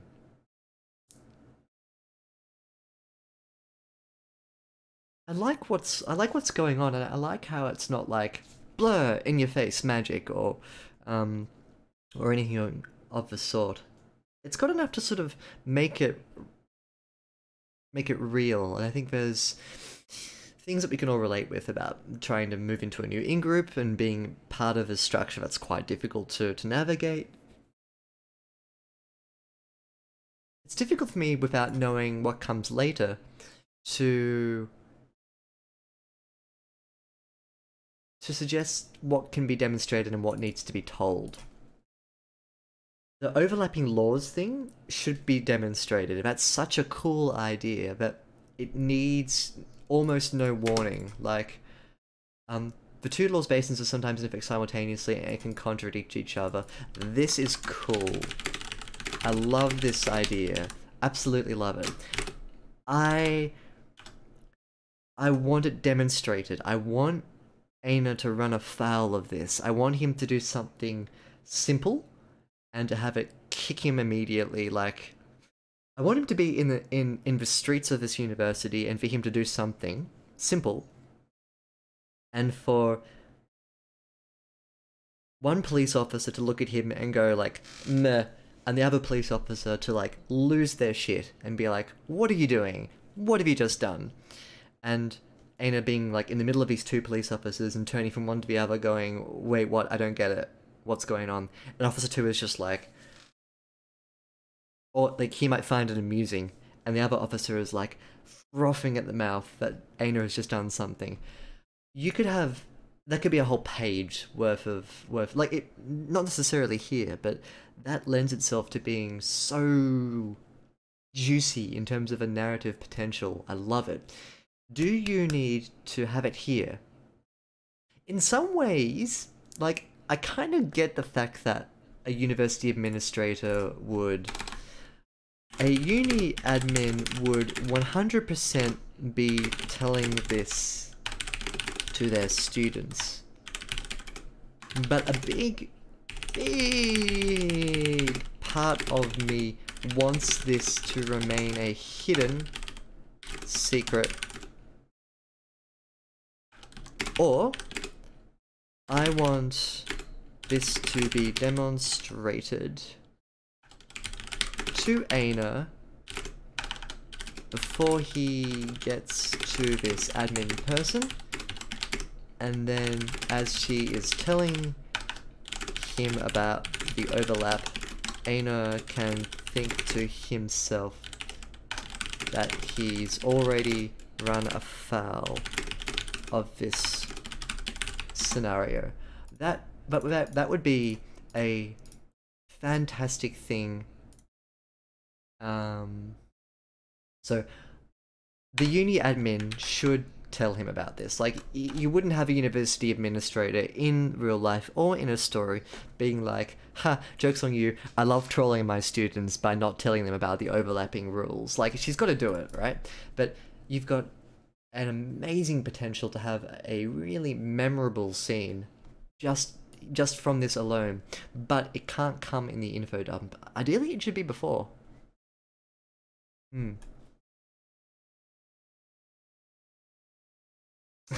Nice, good, good.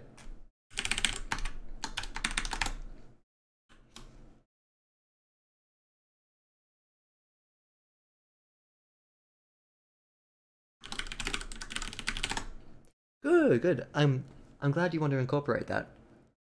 I was worried that I was preempting it, and then later on you were gonna have like a scene that justifies it. I put it first. I put it early on. Like, as soon as he gets into the gate, into the uni, um, you should kind of be standing there. Like, it could be as simple as he walks into the uni with his trunk and he plops it down and stands there in the middle of some place he's not supposed to be. Um, Basin A, you can't do that. That's awful. Why? Like, something simple but that can be blown out of proportion. And City B is just like meh. But having those two cops there would help. Then you could get that cop to direct him somewhere. You can get Aina to meander through, and then over here, the Malfoy group bad mouthing someone else. They could be Aina could be kind of removed from that, while Eddie stands up against them. Eddie goes off in the same direction that the constables told Aina to go to. Aina comes in with her. That would make a really smooth introduction to this university, because then you've got something really quirky about the uni. I love that idea of the two cities joining together at the gate and overlapping with their laws. Yeah, absolutely do that. Not just for the sake of executing this really good idea, but also just to make the entry into the university a bit smoother, and so that it's not so much like he's stumbling around into orientation and he finds the Malfoy group of people. I think having him break a law, a really minor one, but one that the guard hates, that could be a really good introduction. Yeah. GTF everyone's, and have a nice day. Oh, hey, someone going. Ah, nice. Good. Catch you later, Herringbone. Bye-bye.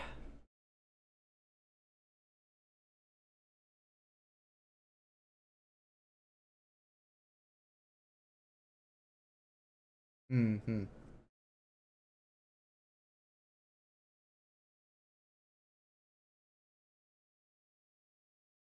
Oh, are you off, Psycho? No, I'm staying. I'm staying. I was saying goodbye to Ernst. I am staying. We're gonna do more. What else within this chunk here needs to be fleshed out? We've got the stole. I think that's okay. Let's not focus on like the rope thing now.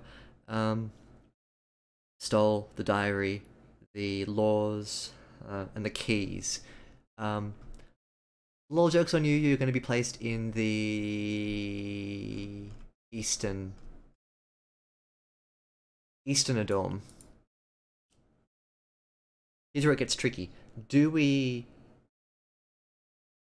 make Aina go into this blind and figure it out later? I'd suggest maybe yes. And then when he gets to the Eastern Dawn, that's his first taste of college class hierarchy. Maybe.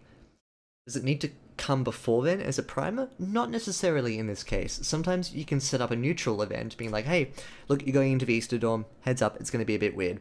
Sorry, here are your keys. And it can be like, oh, okay, well, why? And he turns to Edda, and Edda's like, huh, you'll see. And then it primes the reader for chapter 2, where we get into the dorm and the class stuff. So sometimes you don't need to bring an idea in before it happens. Other times, it would make it insanely stronger to do it. So it's a case-by-case basis. Don't feel like you need to make everything apparent before it's explained.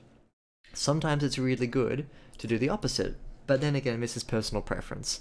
Here, it's kind of switched around from what I'd like. I'd like the class system to come a bit later, once we're settled into the uni, and I'd like the laws to be earlier. Yeah. Personal preference though, because this is developmental editing, so it's not my right or place as a developmental editor to be like, okay, here's what's wrong with your story, blah blah blah blah blah, do it exactly like how I say. It's developmental editing. I can't get people to write the story as I want to write it, because that's not what I do, right? That's not what writers do. It's what writers shouldn't do to each other's stories. Like, we shouldn't be like, hey, don't do that, do this instead. I think it's much cooler. Like, we have to justify and explain why we want changes. And I feel like in this case, this is just my opinion. And if you want to go in a different direction, totally fine. I think it's more about why I'm suggesting stuff should be added or changed or moved. It's the core of the issue. What my suggestion is, totally, like, up for grabs. I don't care if it's two policemen and Aina committing some sort of minor infraction. It could be a prefix, it could be whatever. but the core of it is that it links back to this idea of demonstrating a really cool world building aspect. But what actually happens, I'm kind of like, meh. I want to see it happen, but like, it's up to you as a writer. An editor who creates content is no longer an editor, but a ghostwriter. Ah, there you go. That's a really good summary of exactly what I was saying. Writer S2 says, I'm really intrigued by this nascent thing. I am too. And I'm intrigued that we haven't seen it yet. Like, we've got a description of the fact that the people who are nascent are a little cursed. And then that's it. I like that. I like that it's not in your face. I like that it's a sort of almost minor aspect of a story, but very, very important to Aina as a character. Keep that, I reckon. I reckon be gentle with it. Aina thought back to the tour group earlier. If the Eastern Dawn was anything like that, when he glanced over at Edda, it would probably be a lot worse for her than for him. So, yeah, as I was saying before, if you keep it at the front, then this makes sense and it's good to tie back into. You could just as easily make them ignorant, or you could make Edda knowledgeable and Aina ignorant. Totally up to you what you want to do there. That's alright, he began. Edda wants a foreign adornment. I can take the Easter. The Easter? But he was unable to finish as Edda steered him away from the table. Stop. What, she said, face severe. Do you think... What, she said, her face severe, do you think you're doing right now? Works better in a movie. What do you think you're doing right now?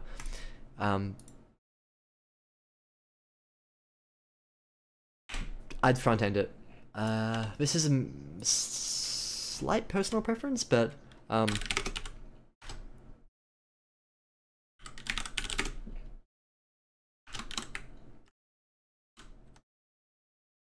am I doing?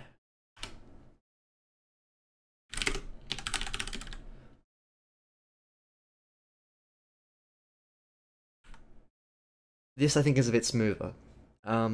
What, she said, her face severe, do you think you're doing right now? I don't mind that. You can keep that if you like, but this is just my suggestion, but I always put in of, there's no downside to putting the dialogue at the front, the dialogue tag at the front. It makes it a bit smoother. It establishes the tone of the dialogue before you get there. What is a severe face? It's a great question. I don't know if you guys agree, but sometimes I think a tell like this actually works really well for a dialogue tag. Don't do it all that often, but sometimes just a quick blur. She murmurs, "What exactly do you think you're doing?" It helps establish the dialogue really quickly. I don't know. I certainly wouldn't do it excessively, that's for sure. But just as a quick once off, I wouldn't mind it. But you guys, like, you can probably give better suggestions. Like, you can cut it. What is a severe face? Avoid the problem altogether if you just get rid of a tag. What exactly do you think you're doing right now? Works just as strongly, doesn't it? Reader attaches his thought. Reader attaches his own thoughts of the expression to it.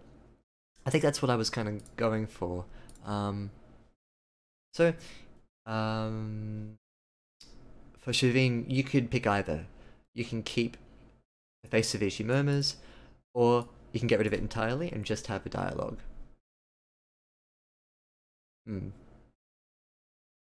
Yeah, so you got a couple of suggestions there. The M dash implies the action cut him off. Yep. Aina blinked. He wasn't sure what he should say. I just thought that since I don't stand out as much as you do, that I'd be able to manage all right in the Eastern Dawn. You got a couple of repetitions, okay. You got a couple of repetitions of the word all right, just for the past page. Let's put manage. Edda levelled her gaze at him, and Aina decided that he did not enjoy it.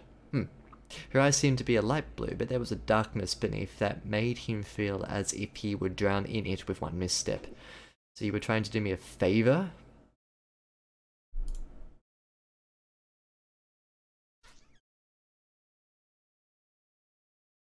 I'm not madly in love with the blue eye description, but what I do like about it is its dual nature, like the light and the dark mixing together. Let's have a think about that. There are lots of things we could suggest in place of this bit here. Sometimes as well, you don't want to fall into the trap of being like, oh, gotta describe the eyes, or like it would work just as well if it was that.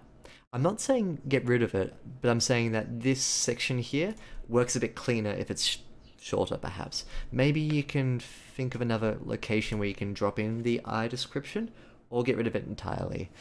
It's less important than you think. Except we have established before that it's in relation to her status and class, so it's not all that out of place. Maybe consider keeping it, yeah. Hmm. Yeah, I agree with PPA. I think this is a really nice. One thing I do like about the the progression of his story so far is that the dialogue does feel good. It doesn't feel stilted. It doesn't feel, um, maybe with the exception of the info dump, overly long or drawn out. It feels good. Her eyes were light blue, but something darker echoed underneath, something that made him feel as if he would drown in it.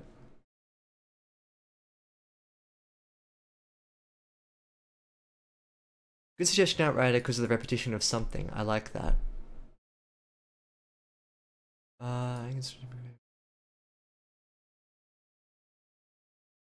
Hmm. Hmm. Noted. By addict. Feel free to disregard. This is the message for Shavine.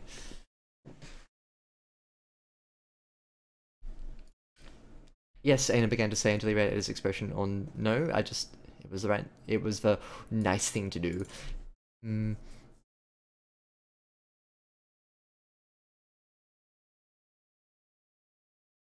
Uh, we've got a Mr. Nice Guy over here. And how did you know I would have wanted to try out the Easterner dorm? And how did you know I wouldn't have wanted to try out the Easterner dorm with you? Would you have? Edda went and snatched up the keys for the foreigner dorm. Well, definitely not now, based on your recent behaviour. I don't much feel like sticking my neck out for you. Capital B. I do not suffer fools. Brutal. I'm sorry? That's a start. Edda said now, walking away with her things. I like that. The situation played out a lot differently than in Aina's head.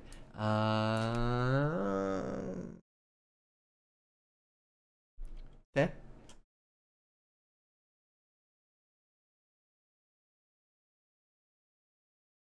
And how did you know I wouldn't have wanted to try out the Easterner dorm with you? To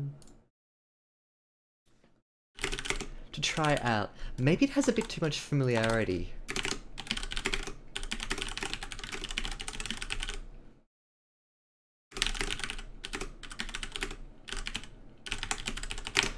This sort of implies like they have like a fundamental early friendship, and that he makes a misstep. But remember, he's only been in her whole sphere of existence for about, I'm guessing, 5 minutes. This maybe feels a little too familiar, like with characters who have spent a day or two together. Hmm. That's an interesting way to piece together dialogue. I like that. Right, SG. Hmm. Let's try it. Um.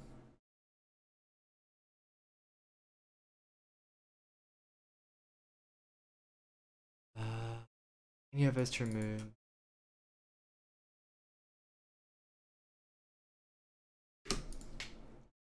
I don't. I don't mind this. It stumbles over itself, maybe. But I'll let the author make up their mind about whether or not they want to change those specifics of dialogue. Mm. Mm. It is, yeah. It does have that relatable feel to it.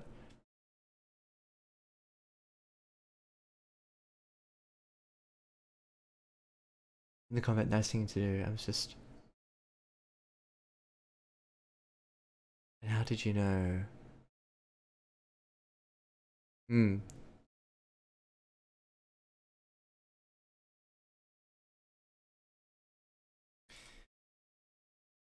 I think that's a decent suggestion.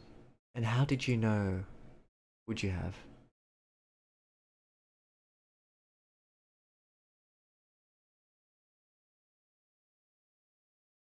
You could turn it around and be like, what if I wanted to go into the Eastern Dorm? Would you have? You can do a couple of things here. I'm not really wedded to any particular solution. I think I'll let the author think about how they want to reconfigure that. Hmm.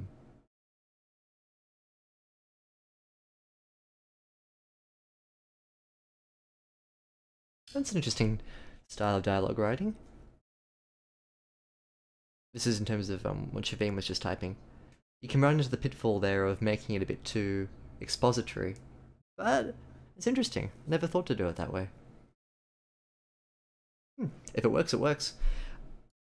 I can definitely see the blue eyes coming back to be woven through the story as well. I think that'd be a really interesting thing to play with.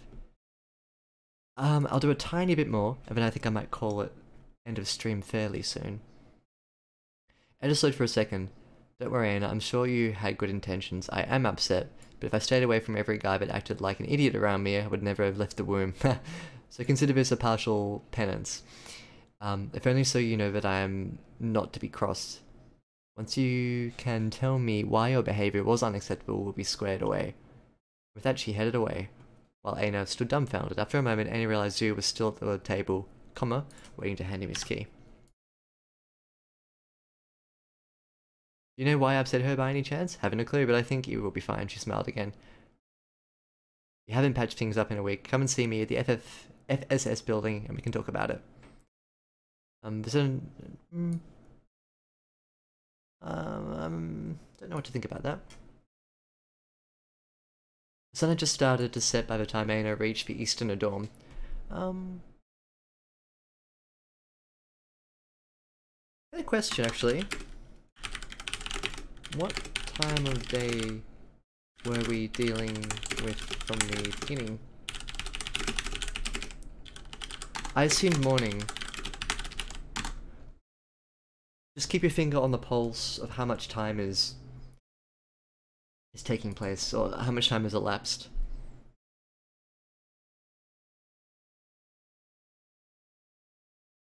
I'll read a bit more and stop.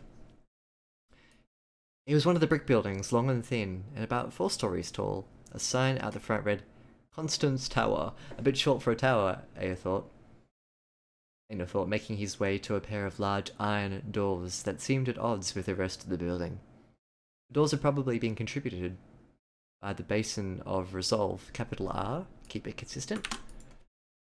If the other buildings were any indication, the door was locked tight. Aina looked at the sky, wondering if the building was already closed for the night. At worst, he wouldn't be able to enter until tomorrow morning, which would mean figuring out some kind of sleeping situation. He wouldn't have expected that to be the case, as there were probably late-night classes or events that would keep a scholar out well past sunset, but there was a chance that the normal hours didn't apply until classes started.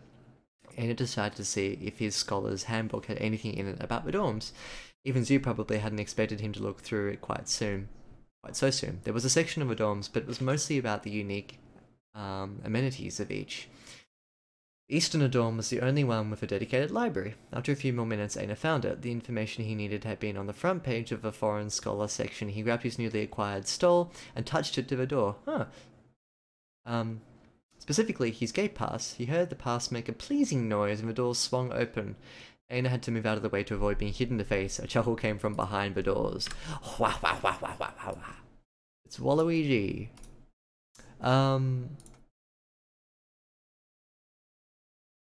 First moment of magic in the story. Now, this is a really interesting thing I noticed about this section here. I won't do too much like typey comments, but and sure, like we can deal with some world building, scene building stuff. Maybe in the next edit, I might start here again. What I will comment though is that this is the first moment of magic in this story, but see how much precedence, no, not precedence, how much prominence it's given. This is the magic, right? This is the bureaucracy of finding the magic. And I decided to see if his scholar's handbook had anything in it about the dorms. So you probably didn't expect him to see it this soon. This amenity section is probably a little ancillary. After a few more minutes, Aina found it. This is decent world building information, but right now we're focused on how to get in.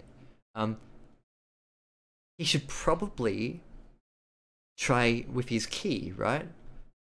The door was locked tight. Does he try and use his key? That was my first question. The information he needed had been on the first page of the foreign scholar section. He grabbed his newly acquired stole and touched it to the door, specifically his gate pass.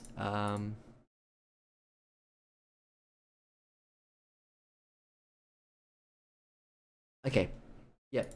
This is the first moment of magic. Now, it's quite mundane, isn't it? Like,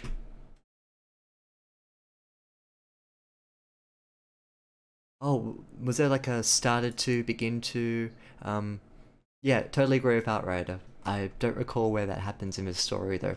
But Shavine, yeah, definitely. If you have any moments where your characters start to do something, begin to, just cut the begin to, start to, and just get straight to the action. It's a good piece of advice from Outrider.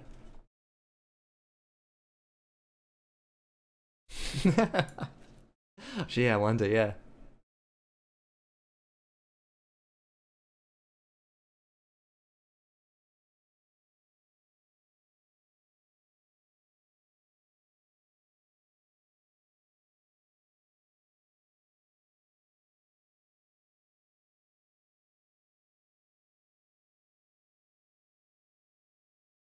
Seemed at odds with the rest of the building. Yeah, I think I'll make a note of that, and we can deal with it next stream.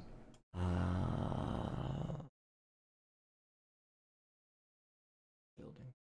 I'll just highlight that in yellow. Next stream, we'll come back and deal with that. What was I gonna say?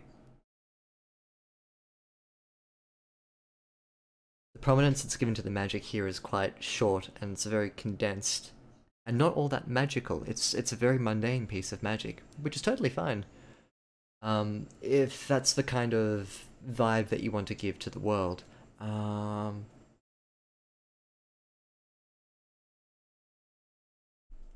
What's you grab his new console to the door. You can probably rephrase this a little bit.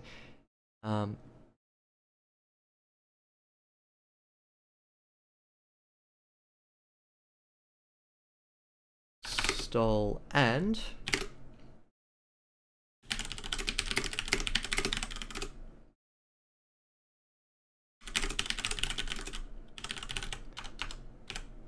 so you can get rid of a full stop, specifically his gate pass, which is a bit of a fragment. Now, Aina had to move out of the way to avoid being hit in the face. But what is his real reaction?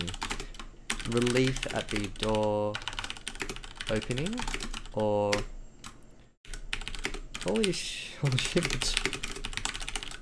So, why I say this, and why I'm actually going to get rid of that here, and out of the way. The way that he reacts will determine... this will tell us, the reader, what sort of role that magic plays in this world. Mundane? Or is it special?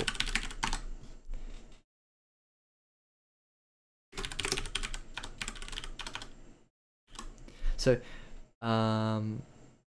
it's fine to say like that he moves out of the way, but what is his real reaction? How does he react to it? Is it relief at the door opening? Like, oh, finally, that was so much of a problem for me. Now I can get inside. That would tell your reader like, wait, the door just opened by itself with a piece of magic. Therefore, the magic is mundane. Or if it's like Anus stands there with his mouth open, being like, "Are you serious? That just happened. The door opened by itself." Then that tells the reader that okay, magic's a bit special.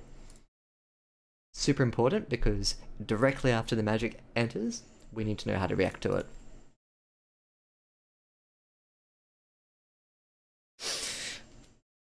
Gonna call it quits there. Good. Alrighty, we'll be doing more of this next stream as well. I want to maybe even get to the end of this first chapter. Yes, thank you for dealing with my nephews today, guys. I feel like we had a lot of fun on the stream, but at the same time, I hope the quality of the edit was still as good. Thank you for your patience. I do love my nephews though. I do love them. Just not on the stream. I know they can come back, guys. If you're still watching, you're probably not, but you can come back anytime, and I can ban you again. Call it quits on that shirt. No, how do I ban you? I'm gonna ban you, Pumpkin Pie, to time you out.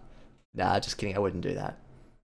Your opinions, however wrong, about my wonderful shirt, you're more than welcome to address them. Thank you, Justin Dunes. Thank you. Yeah, good. We do have fun. And as long as we can make it informative too, that's the aim. Most will not be silenced. You'll make new new Twitch accounts over and over and over again just to tell me that my shirt's awful. Good. Thank you guys for joining me. Thank you. This has been a really fun stream. My voice is ruined. But thank you for your good suggestions too. I like the fact that with these kinds of edits, we can all throw our voices together, and it's really nice that we have that kind of community. Ah, nice. First and last.